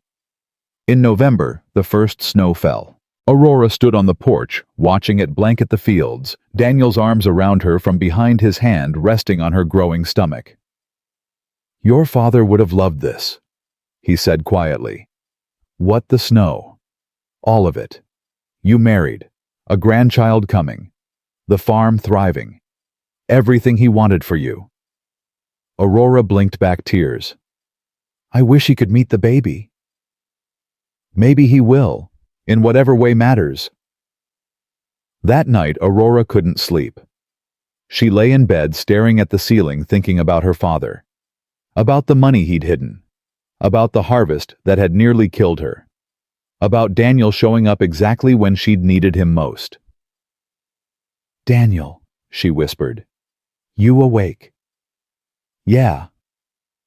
"Do you think my father knew about you coming back?" Daniel was quiet for a moment. "I don't know. Maybe. The timing was perfect. Too perfect. You showed up 3 days after he died, like he'd been waiting for you. Or maybe I'm just lucky. I don't believe in luck." "What do you believe in?" Aurora thought about it. "I believe in people making choices. My father chose to help you years ago. You chose to come back. Those choices led us here. So not luck, just choices. Just choices." She rolled over to face him. "I'm glad you chose to come back." "Me too." They lay in comfortable silence, Daniel's hand resting on her belly. Suddenly Aurora felt something flutter beneath his palm. Just a whisper of movement. There and gone. "Did you feel that?" she whispered. "What?" "The baby. It moved." Daniel's eyes went wide. He pressed his hand more firmly against her stomach. They waited. Nothing. Then there. A tiny flutter. "That's our baby," Daniel said, wonder in his voice. "That's our baby." He kissed her stomach, then her lips. "I love you. Both of you." "We love you too." Winter settled in hard. The snow piled high, the cold cut deep. But inside the farmhouse, Aurora and Daniel were warm. They spent long evenings by the fire planning for spring, for planting, for the baby. Daniel carved a cradle from oak, his hands sure and skilled. Aurora sewed tiny clothes from the fabric she'd bought in Helena. They argued about names. Aurora wanted family names. Daniel wanted something new. They compromised on waiting until they met the baby. Christmas came. They spent it alone, just the two of them. Daniel gave her a locket with a tiny photograph of her father inside. Aurora gave him a new coat she'd sewn herself. They ate too much and laughed and made love by firelight. "Best Christmas I've ever had," Daniel said. "Me too." In January, Mrs. Johnson came by to check on Aurora. Took one look at her and started bringing food weekly. "You're too thin. You need to eat more." "I eat plenty. You eat like a bird. Here." She handed over a basket of bread and preserves. "And don't argue." Other women followed, the same ones who'd helped with the harvest. They brought food and advice and stories about their own pregnancies. Aurora, who'd been so alone for so long, suddenly found herself surrounded by community. "They love you," Daniel said one evening after Mrs. Miller left. "They loved my father. They're just being kind." "No, they love you, because you're you, strong and stubborn and kind." "I'm not kind." "You're kinder than you think." February brought brutal cold, the kind that froze water in seconds that made breathing painful. Aurora stayed inside, mostly growing larger by the day. She felt clumsy and huge, and not at all like herself. "I'm enormous," she said, looking at herself in the mirror. "You're beautiful." "You have to say that. You're my husband." Daniel came up behind her, wrapping his arms around her swollen belly.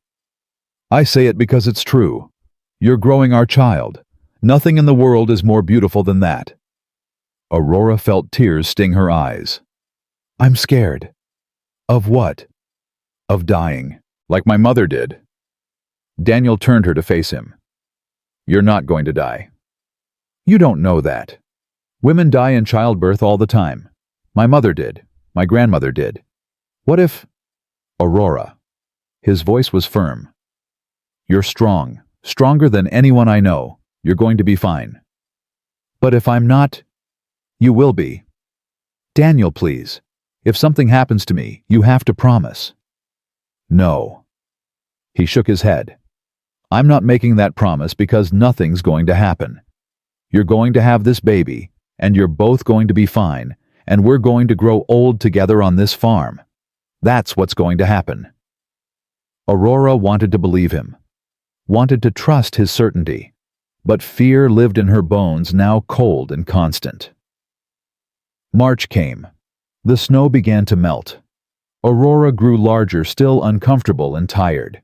She couldn't sleep on her back anymore, couldn't eat much, couldn't do anything but wait. I'm ready for this to be over, she said. 2 more months. 2 months too long.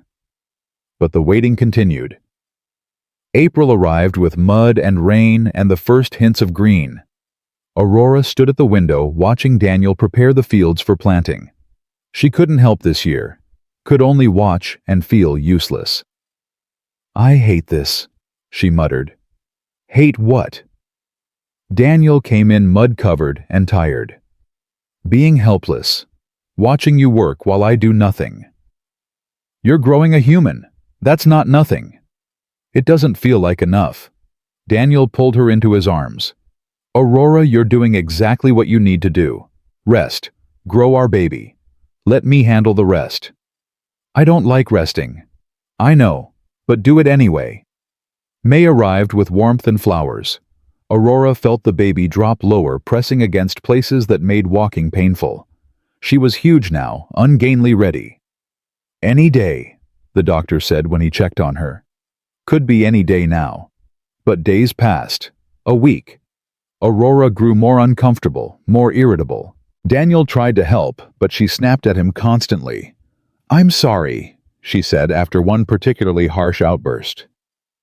I don't mean to be awful. You're not awful. You're uncomfortable and scared and ready for this to be over. I get it. I'm so tired. I know. That night, Aurora woke to pain, sharp and sudden, radiating from her belly. She sat up, breathing hard. Daniel. He woke immediately. What's wrong? I think...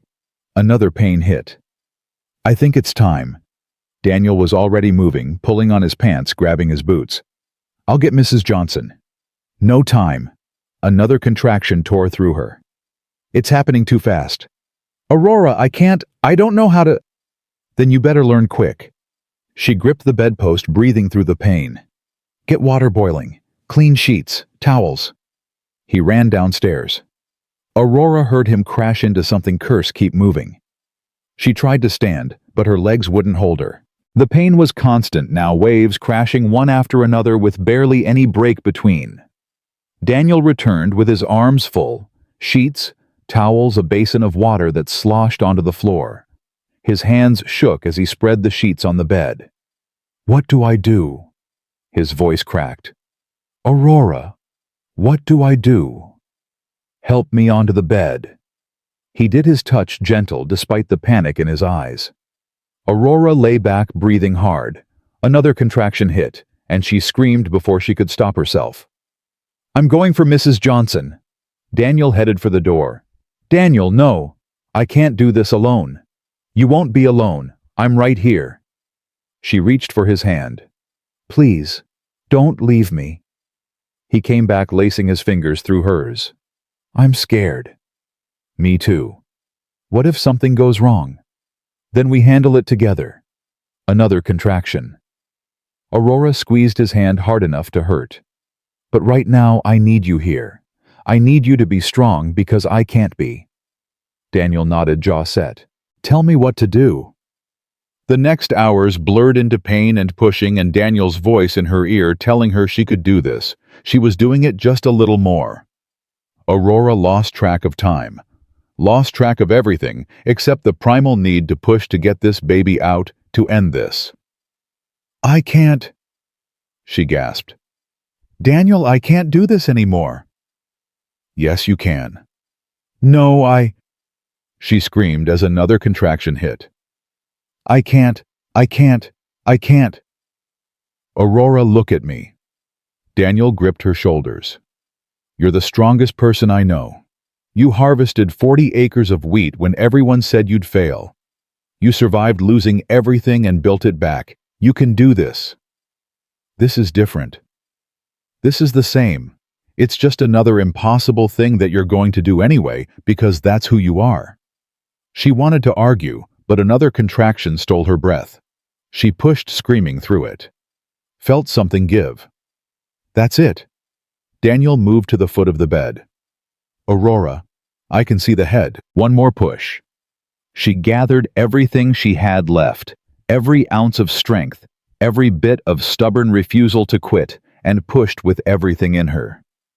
The baby slid into Daniel's waiting hands. Silence.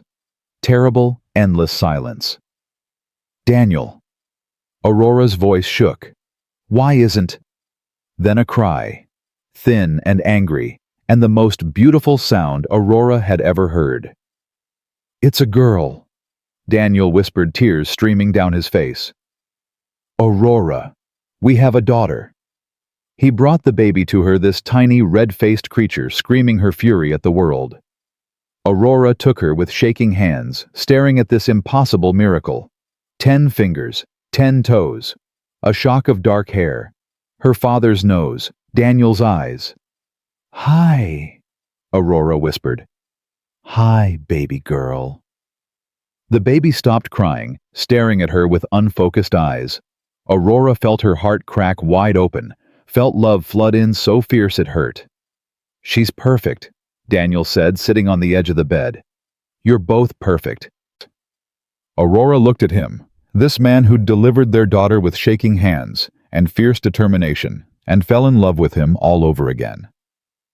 Thank you, she said. For what? For staying, for not leaving me. Never. He kissed her forehead. Never leaving you. Either of you. They spent the rest of the night in a haze of exhaustion and wonder. Daniel cleaned up while Aurora nursed the baby, both of them fumbling through it. At dawn, he finally went to fetch Mrs. Johnson, who arrived with half the neighborhood. Good Lord, girl, Mrs. Johnson said, shooing everyone out. You couldn't wait for help. Baby had other plans. Mrs. Johnson examined Aurora and the baby with practiced efficiency. Everything looks good. You got lucky, a fast labor, and Daniel didn't panic too much. I panicked plenty, Daniel said from the doorway. But you didn't run. That's what matters. She smiled at him. You did good, boy. Real good. After everyone left, Aurora lay in bed with the baby sleeping on her chest. Daniel sat beside them, hand resting gently on his daughter's back. We need a name, Aurora said. I know. They'd argued about this for months. Aurora wanted to name her after her mother, Catherine. Daniel had suggested Elizabeth after his sister, who'd died young. But now, looking at this tiny person, neither name felt right. Hope, Aurora said suddenly. Daniel looked at her. Hope. That's what she is. Hope.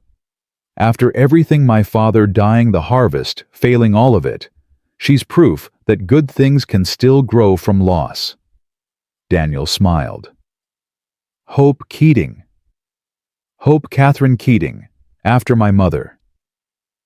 Hope Catherine Keating, Daniel repeated. It's perfect. The next few weeks were chaos.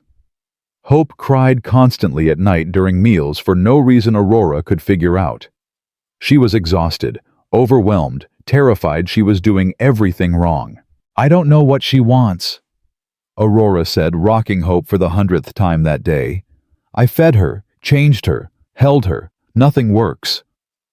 Maybe she's just fussy, Daniel offered. Babies aren't just fussy. Something's wrong, and I can't fix it, and I'm a terrible mother. You're not a terrible mother. I don't know what I'm doing. Nobody knows what they're doing the first time. Daniel took Hope from her. Go rest. I've got her. But, Aurora, rest. That's an order. She was too tired to argue. She lay down and was asleep within seconds. When she woke hours later, the house was quiet. She found Daniel on the porch, Hope sleeping peacefully in his arms. How did you... Turns out she likes being walked. Outside especially. Been doing laps around the house for 2 hours. Aurora felt tears prick her eyes. Thank you. Come here. Daniel shifted to make room. Aurora sat beside him, leaning against his shoulder. You're doing great. You know that, right? I don't feel like I'm doing great. You are. You're keeping a tiny human alive. That's pretty great. You're keeping her alive too. We're keeping her alive. Together. He kissed Aurora's temple.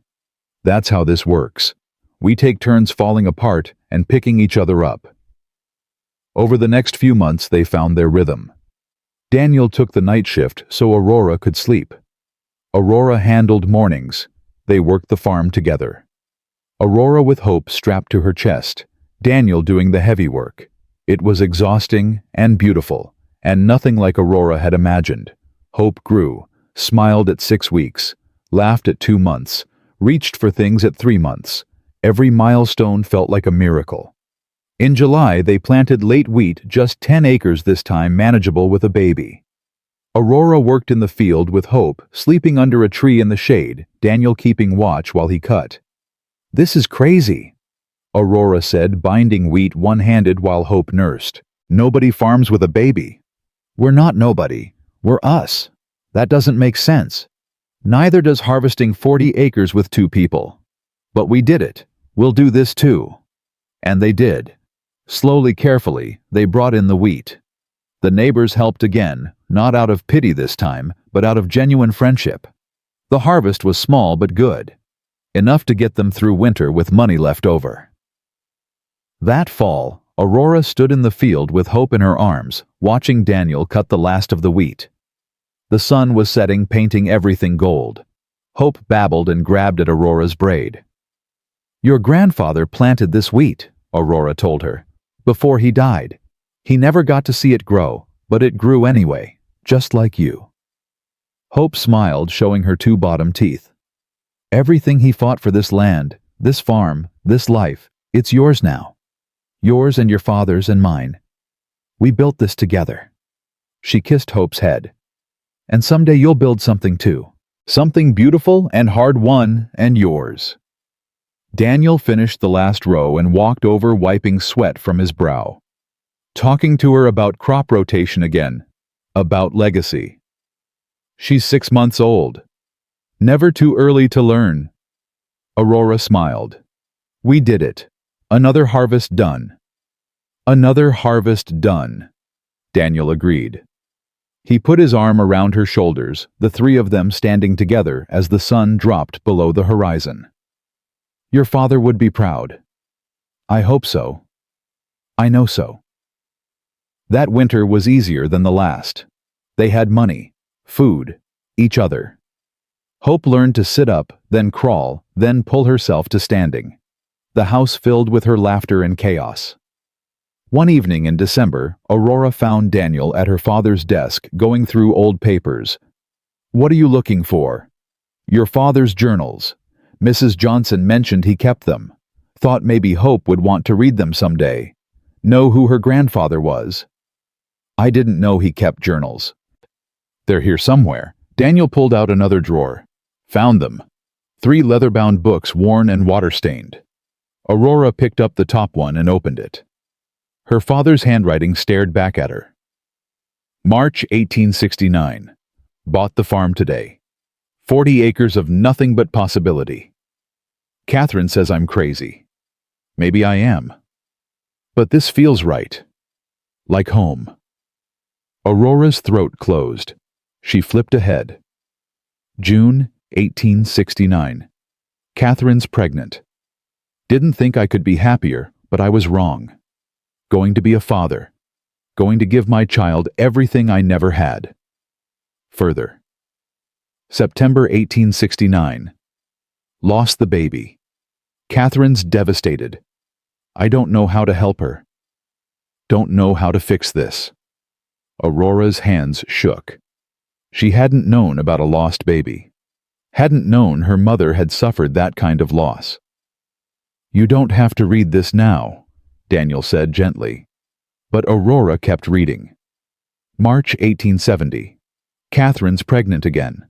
We're both terrified but trying to stay hopeful. October 1870. A daughter. Aurora. Most beautiful thing I've ever seen. Catherine's weak but alive. Thank God. January 1871. Catherine died today. Fever took her fast. Aurora's 3 months old and already motherless. I don't know how to do this alone. Tears streamed down Aurora's face. She'd known her mother died when she was a baby, but reading her father's grief made it real in a way it had never been before. Daniel took the journal from her shaking hands and pulled her into his arms. "I'm sorry." "He was so sad," Aurora whispered. "So scared, just like I was after he died." "Yeah.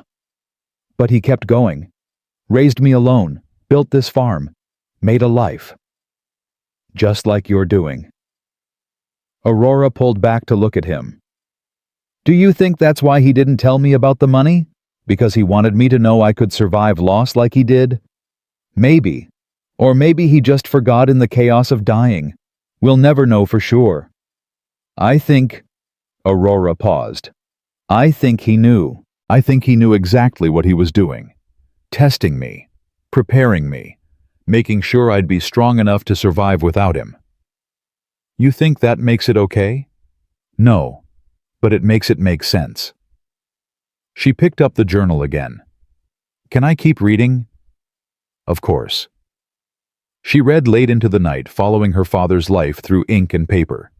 His struggles, his triumphs, his deep love for her that radiated from every page. July 1876. Aurora's 6 now, smart as a whip, stubborn as a mule, just like her mother.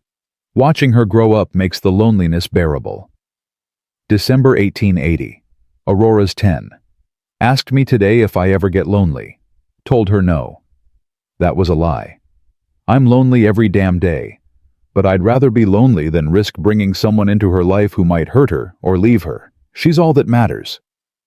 May 1884. 14 years old and already running half the farm. Knows more about wheat than most men twice her age. She'll be fine without me. That's what I tell myself anyway.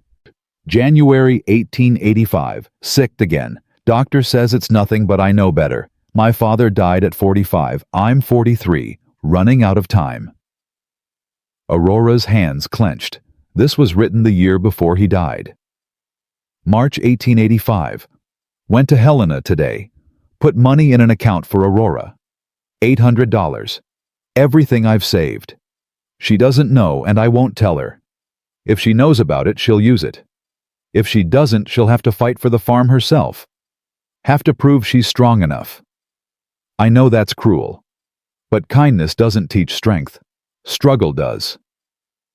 There it was. The answer she'd been looking for. June 1885. Getting weaker.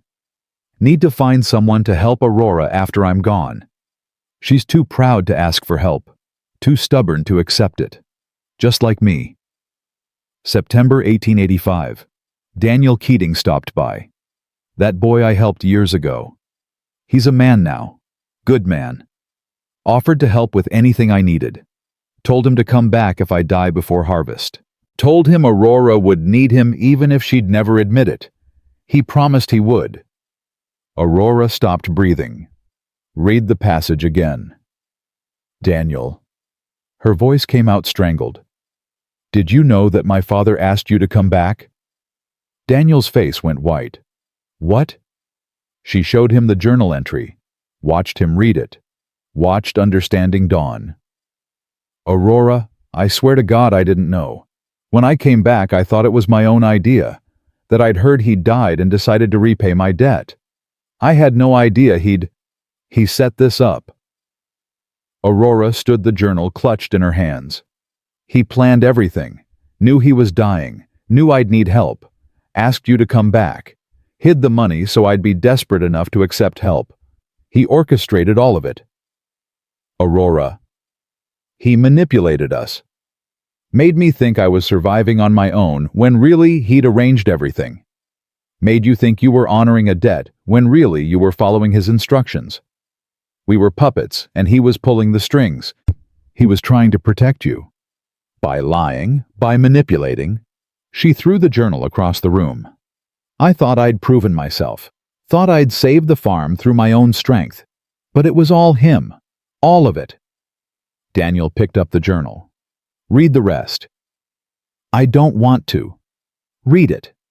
She snatched it back.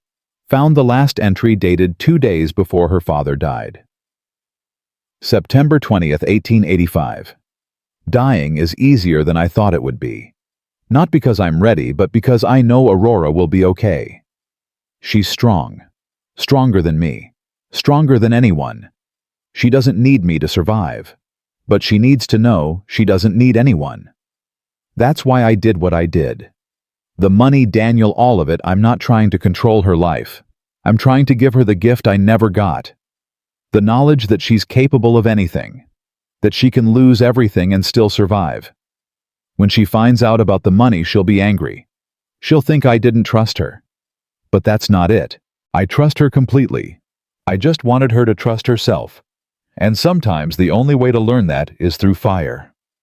I love you, Aurora. I'm sorry I won't be there to see who you become. But I know you'll be magnificent. Aurora read it 3 times. Then she sat down hard on the floor and cried. Daniel sat beside her, holding her while she sobbed. He loved you. Everything he did came from love. Stupid love. Manipulative love. But love. The kind that wants you to be strong even when it hurts. The kind that prepares you for loss by making you face it. I hate it. I know. But I also... Aurora wiped her face. I also understand it. Because when I look at Hope, I'd do anything to prepare her for life. Even if it hurt her in the short term, even if she hated me for it. That's what being a parent is, making impossible choices and hoping they're right. Aurora looked at him. Do you think he was right, doing what he did? Daniel was quiet for a long moment. I think he did what he thought was best. And I think it worked. You learned you're strong enough to survive anything. You learned to accept help. You learned to love someone again. Maybe that's what he wanted. Maybe. Aurora leaned against him. But I'm still angry at him. You can be angry and grateful at the same time. How very wise of you. I have my moments. They sat in silence. Hope started crying upstairs. Daniel stood offering Aurora his hand. Come on, our daughter needs us. Our daughter. Our farm. Our life. Our life. Daniel agreed. As Aurora climbed the stairs to tend to Hope, she realized something. Her father's gift hadn't been the money or the farm or even Daniel. His gift had been teaching her that she could survive loss, that she could be broken and still rebuild. That strength wasn't about never falling, it was about getting back up. She picked up Hope, who stopped crying immediately. Your grandfather was a complicated man, Aurora told her. Smart and manipulative and loving all at once. You'll hear lots of stories about him. Some will make him sound like a saint. But he wasn't. He was just human. Flawed and trying his best. Hope grabbed Aurora's finger and held on tight. Just like all of us, Aurora whispered. Over the next few months, Aurora made peace with her father's choices. Read his journals, cover to cover. Learned about his struggles, his fears, his deep love for her mother and her. Started to understand that his manipulation had come from love, even if it had been misguided. In March, a year after Hope's birth, Daniel came in from checking the fields. Spring's coming early. We should start planting soon. How many acres? I was thinking 20, manageable with the 3 of us. Aurora smiled. The 3 of us. Hope's 1 year old, and you're already putting her to work. She can supervise. They planted in April 20 acres of wheat. Aurora worked with Hope strapped to her back, Daniel beside her, the sun warm on their faces. It was hard work, but good work. The kind that made muscles ache and spirits soar. That summer they added chickens and 2 cows. The farm grew slowly, carefully. Nothing dramatic. just steady progress built on sweat and love. In August, Aurora realized she was pregnant again. Already, Daniel's eyes went wide. Hope's barely walking. I know. How do you feel about this? Aurora thought about it. Terrified. Exhausted, just thinking about it. But also, she smiled. Also happy. Hope needs a sibling. Someone to fight with and love and depend on. Another baby. Daniel shook his head, grinning. We're going to need a bigger house. We'll figure it out. We always do. This pregnancy was easier. Aurora knew what to expect. Didn't panic at every pain or change. When Thomas was born in March, a year and a day after Hope, the birth was quick and Daniel barely had time to panic. 2 children. 2 harvests. 2 years of building a life together. Aurora stood on the porch one evening, watching Daniel play with Hope and Thomas in the yard. Hope was running toddling really while Daniel chased her. Thomas watched from a blanket, drooling and happy. This is what you wanted, isn't it? Aurora said to the sky, to her father, to whatever was listening. For me to have this. Family. Home. Love. The wind picked up, sighing through the wheat. It sounded almost like an answer. I forgive you, Aurora whispered.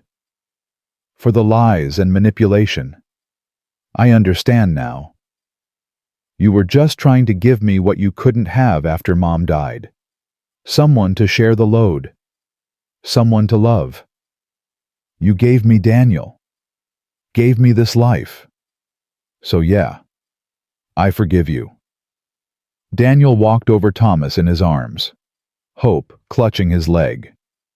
Talking to yourself. Talking to my father.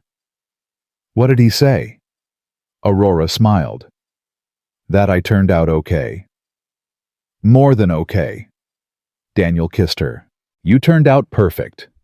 Nobody's perfect. You're perfect for me. That's all that matters. Aurora looked at her family, her husband, her children, her farm, her life, and felt gratitude so fierce it hurt. Not because everything had been easy, but because everything hard had led her here. To this moment. To this life. To this impossible, beautiful harvest. 3 years passed in a blur of planting and harvesting, of children growing and the farm expanding. Aurora woke one morning in the spring of 1889 to find Daniel already gone from bed. She found him in the field, staring at something in his hands. What's that? He turned, holding out a letter. From the bank in Helena. They want to buy more land adjacent to ours. 60 acres. They're offering it cheap because nobody else wants it. Too rocky, needs clearing. Aurora took the letter. The price was reasonable. With the money they'd saved, they could afford it. What do you think? I think we have 2 small children and barely manage the 20 acres we're farming now. But, Daniel smiled. But I also think your father bought 40 acres of nothing and turned it into something. Maybe we do the same. You want to buy it?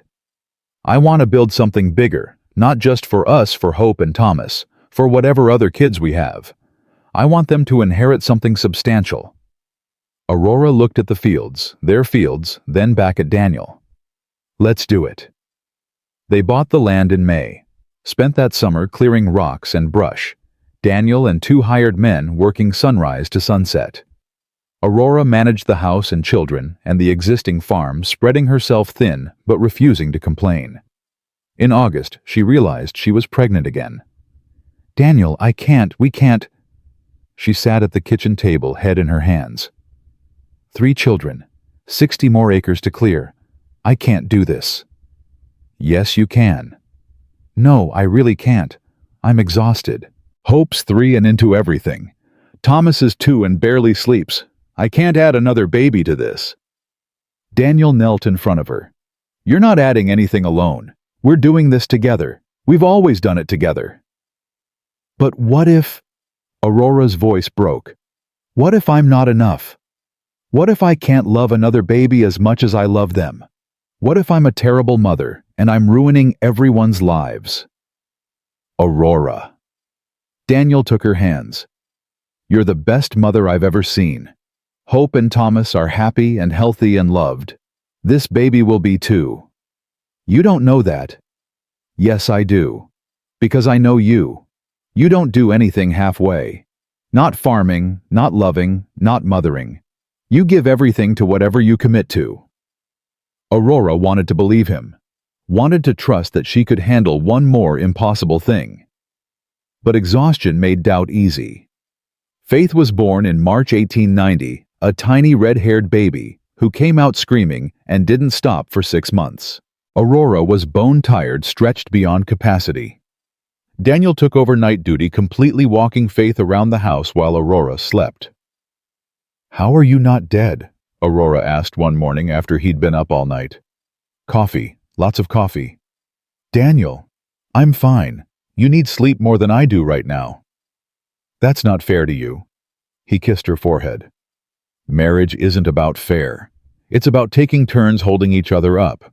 Right now, it's my turn to hold. Your turn will come." His turn came that summer when the wheat crop failed.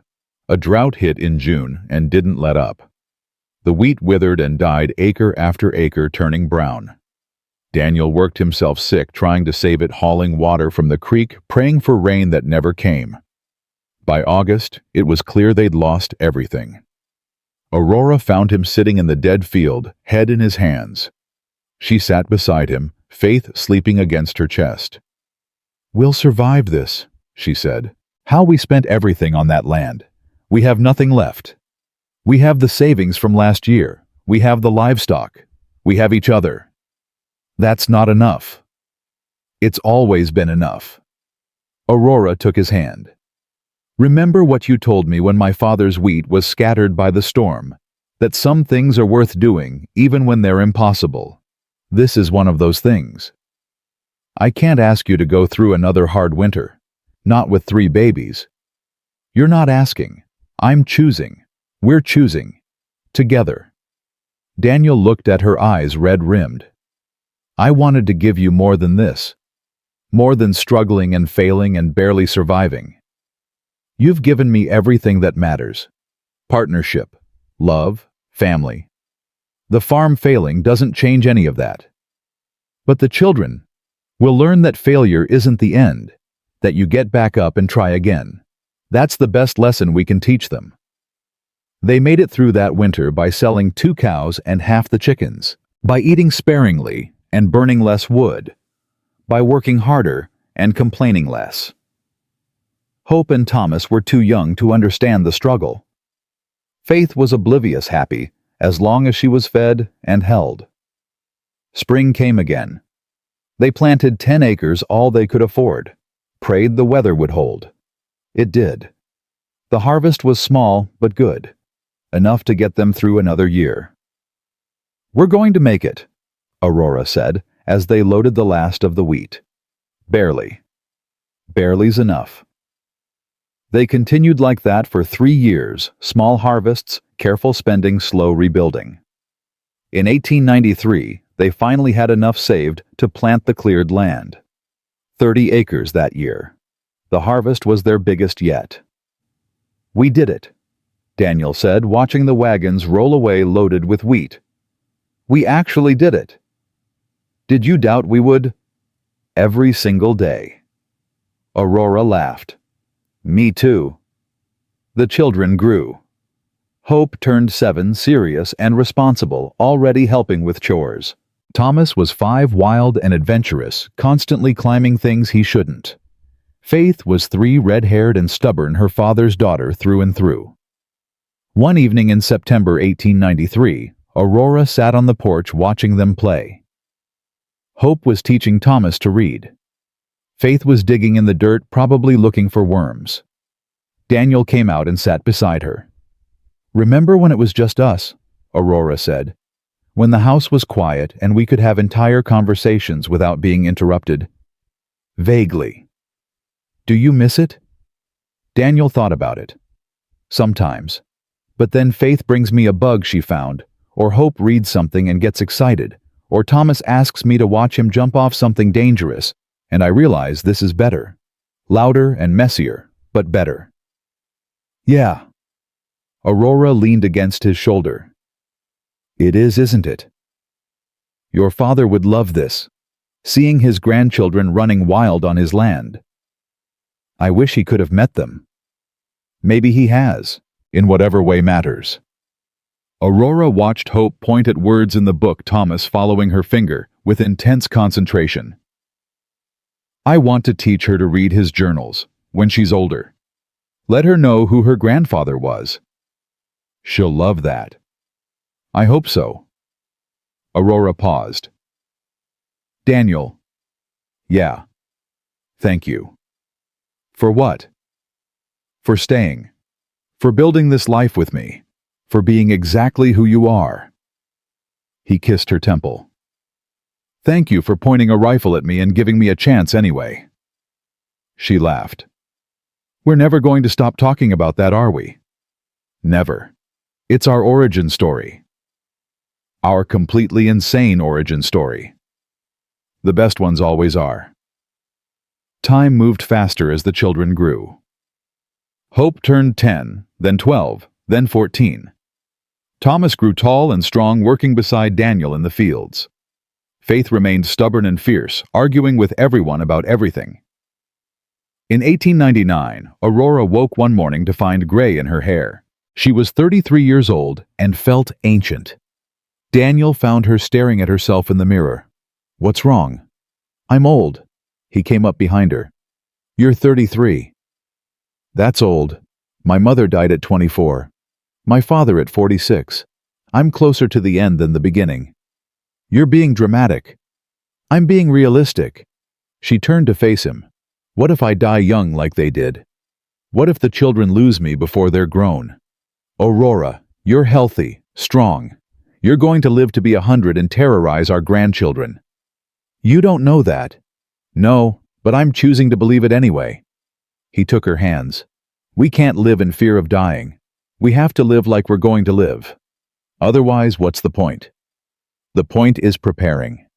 Making sure the children will be okay if they'll be okay because we're raising them to be okay. Hope's already more competent than most adults. Thomas can run this farm in his sleep. Faith's stubborn enough to survive anything. We've done our job. Aurora wanted to argue but couldn't. He was right. They'd raised their children to be strong, capable, independent. If something happened to her, they'd survive. I just want more time, she whispered. Then let's make the most of the time we have. They did. Stopped working so hard. Started taking Sundays off to be together as a family. Made memories instead of just making money. In 1900, Hope turned 15. She'd grown beautiful dark hair like Aurora's. Daniel's eyes tall and confident. Boys from town started coming around. Daniel hated it. She's too young, he said, watching a boy right away after calling on Hope. She's 15. I was married at 23. She's got years. Exactly. Years she should spend here with us, not with some boy who... Daniel. Aurora smiled. You can't stop her from growing up. Watch me. But Hope wasn't interested in the boys anyway. She wanted to teach like Aurora had once dreamed of doing. That fall, they sent her to a teaching school in Helena, the hardest decision Aurora had ever made. She'll be fine, Daniel said, as they watched the stage pull away. Hope waving from the window. I know. Aurora wiped her eyes. I just miss her already. Me too. Thomas at 13 stepped up to help more on the farm. He was quiet like Daniel, steady and reliable. Faith at 10 was still wild, but showed signs of settling. She loved the animals, spent hours with the horses, and cows had a gift for calming them. She's going to be a rancher, Daniel said, watching Faith coax a spooked horse into eating from her hand.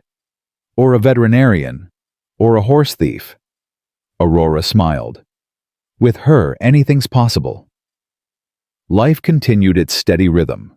Plant, harvest, survive, thrive.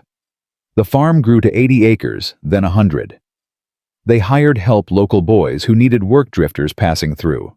Daniel treated them fairly, paid them well, remembered what it was like to be young and desperate.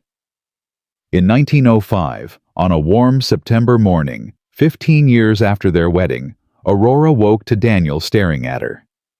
"What?" she said. "Just looking at my wife." "That's creepy."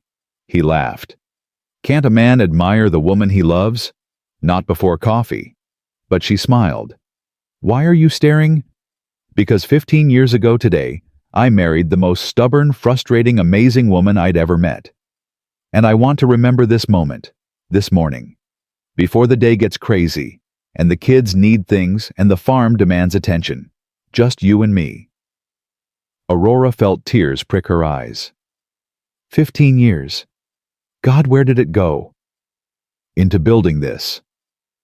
Daniel gestured at the window at the farm beyond. "Into raising them."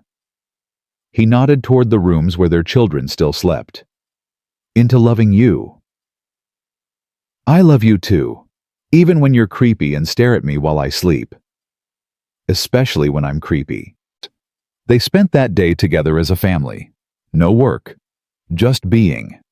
Hope was home from teaching school for the harvest. Thomas had grown into a man 18 now, strong and capable. Faith was 15, still stubborn but softer around the edges. They ate dinner together, all five of them talking and laughing. Aurora looked around the table at her family and felt gratitude so fierce it hurt. This was what her father had wanted for her. This fullness, this joy, this life built on loss and transformed into love. After dinner, she and Daniel walked to her father's grave at the edge of the property. They'd buried him under an oak tree, his favorite spot on the farm. The marker was simple, just his name and dates. "Hi, Dad," Aurora said, sitting on the grass. "It's been 15 years since you died. 15 years since Daniel showed up and saved me. I know you planned that.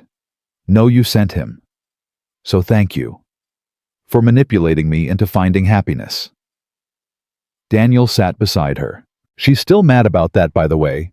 Probably always will be." "I'm not mad anymore," Aurora said. "I understand now. You were giving me what you couldn't have, someone to share the load, someone to love. You knew I'd never accept help unless I was desperate, so you made me desperate." The wind sighed through the oak leaves.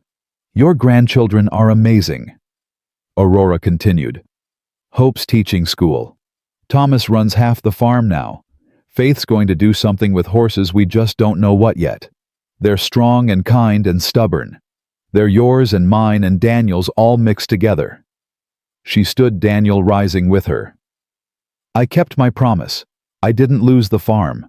But more than that, I built something new on top of what you left, built a family, a life, a future. So you can rest easy. Everything you wanted for me, I have it." They walked back to the house hand in hand. The children were on the porch, Hope reading, Thomas whittling, Faith playing with the dog. Normal, perfect. Home. "Mom," Faith called. "Can I go riding? It's almost dark." "Please, just to the creek and back." Aurora looked at Daniel, who shrugged. "She's 15, same age you were when you started running this farm." "That's different." "How?" Aurora couldn't think of a good answer. "Fine, but be back before full dark." Faith whooped and ran to the barn. Aurora watched her go, this wild, red-haired girl who reminded her so much of herself at that age. "She's going to give us hell when she's older," Daniel said. "Probably. Worth it, though. Definitely worth it." That night, after the children were asleep, Aurora and Daniel lay in bed talking. They did this often now, reviewed their days, their lives, their choices. Made sure they were still on the same path. "Do you ever regret it?" Aurora asked. "Staying here. You could have kept drifting, seen the world, been free." "I am free.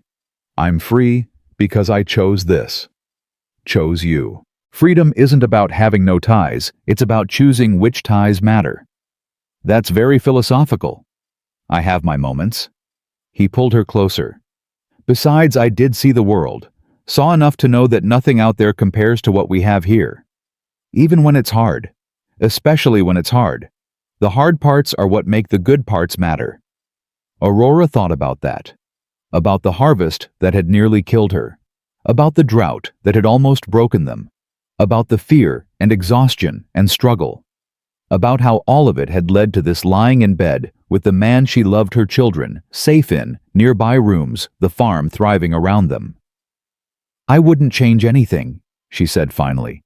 Even knowing how hard it would be, I wouldn't change a single thing. Not even the part where you pointed a rifle at me. Especially not that part. That's when everything started. Our completely insane origin story. The best kind. They fell asleep like that, wrapped around each other exactly as they'd been doing for 15 years. The next decade passed in a blur of ordinary miracles. Hope married a teacher from Helena and moved to the city but visited often. Thomas married a farmer's daughter from the next county and brought her to live on the farm building, a house on the southern section. Faith, true to form, refused every marriage proposal and instead started a horse breeding business that made more money than the wheat ever had. Aurora and Daniel grew older together. Gray hair turned white. Backs grew stiff. But they kept working, kept building, kept loving, kept choosing each other every single day. In 1915, on the 30th anniversary of her father's death, Aurora stood in the field where she'd nearly lost everything. Where Daniel had shown up and changed her life. Where they'd worked themselves half to death and fallen in love in the process. The field was full now, wheat golden and ready for harvest. Thomas and his crew would bring it in tomorrow. Aurora was 55 years old and no longer did the heavy work. But she still walked, the fields still checked, the stalks still felt connected to the land in ways that went bone deep. Daniel found her there as the sun set. He walked slower now, his bad leg worse than it used to be. But he still came. Remembering, he asked. Always. They stood in comfortable silence watching the wheat sway in the evening breeze. 30 years, Aurora said, since my father died. Since you showed up. Since everything changed. Best 30 years of my life. Even the hard parts. Especially the hard parts. They taught us who we were, who we could be together. Aurora looked at him. This man who'd appeared in her life like a miracle, who'd stayed through every storm, who'd built a life with her one choice at a time. Thank you, she said. For what? For finishing the field. For staying when you could have left. For loving me even when I made it difficult. Loving you has never been difficult. Living with you sometimes, but never loving you. She laughed. That's fair. They walked back to the house together. Hope was visiting with her 3 children. Thomas's wife was pregnant with their 4th. Faith was in the barn with a new foal. The house was full of noise and life and chaos. This was the harvest her father had never lived to see. Not wheat, though, that continued year after year. But this. Family. Legacy. Love planted and tended and grown into something beautiful. Aurora stood on the porch watching her grandchildren play, Daniel's arm around her waist, and felt complete. The circle that had started with her father's death had closed. The promise she'd made to him to not lose the farm had been kept. But more than that, she'd built something new on top of his legacy. Something that was wholly hers and Daniel's and their children's. It's beautiful, she said. Daniel looked at her, not at the farm, or the children, or the sunset. Just at her. Yes, he said, the most beautiful harvest of all. Aurora smiled, because he was right. The wheat was beautiful. The farm was beautiful. The children and grandchildren were beautiful. But the real harvest, the one that mattered most, was this. 2 people who'd found each other in the wreckage, who'd chosen love over fear, partnership over solitude, hope over despair. Who'd built a life together, one impossible day at a time. That evening, after everyone had gone to bed, Aurora sat at her father's old desk and opened his journal to the last page, picked up a pen, and wrote, Dad, I kept my promise. I didn't lose the farm, but I gained so much more. Thank you for bringing Daniel into our lives. Thank you for teaching me that strength isn't about never needing help. It's about accepting it when it's offered. Thank you for everything. I understand now why you did what you did, and I forgive you. Love, Aurora. She closed the journal and put it on the shelf beside her father's other journals. Someday her children would read them, would understand their grandfather's complicated love, would learn that families are built on hard choices and impossible hopes and love that survives everything. Daniel appeared in the doorway, coming to bed. Yeah. Aurora stood taking one last look at the desk where her father had written his hopes and fears, where she'd struggled with ledgers and debts, where their story had been written one page at a time. She took Daniel's hand, and they climbed the stairs together. 30 years of marriage, of partnership, of love. 30 years of impossible things made possible through faith and work and stubbornness. As they lay down together in the darkness, Aurora whispered, "I love you. I love you too." Such simple words. But they held everything: 3 decades of struggle and triumph, of loss and gain, of fear and hope. They held the harvest of their lives together. Outside, the Montana wind sighed through the wheat, carrying with it the promise of tomorrow. Of another season. Of another chance to plant and tend and grow. The farm would continue. The children would carry it forward. The legacy her father had started would live on through generations yet to come. But tonight, in this moment, Aurora felt nothing but peace. She'd kept her promise. She'd saved the farm. She'd built a life worth living. She'd harvested not just wheat, but love. And that was everything.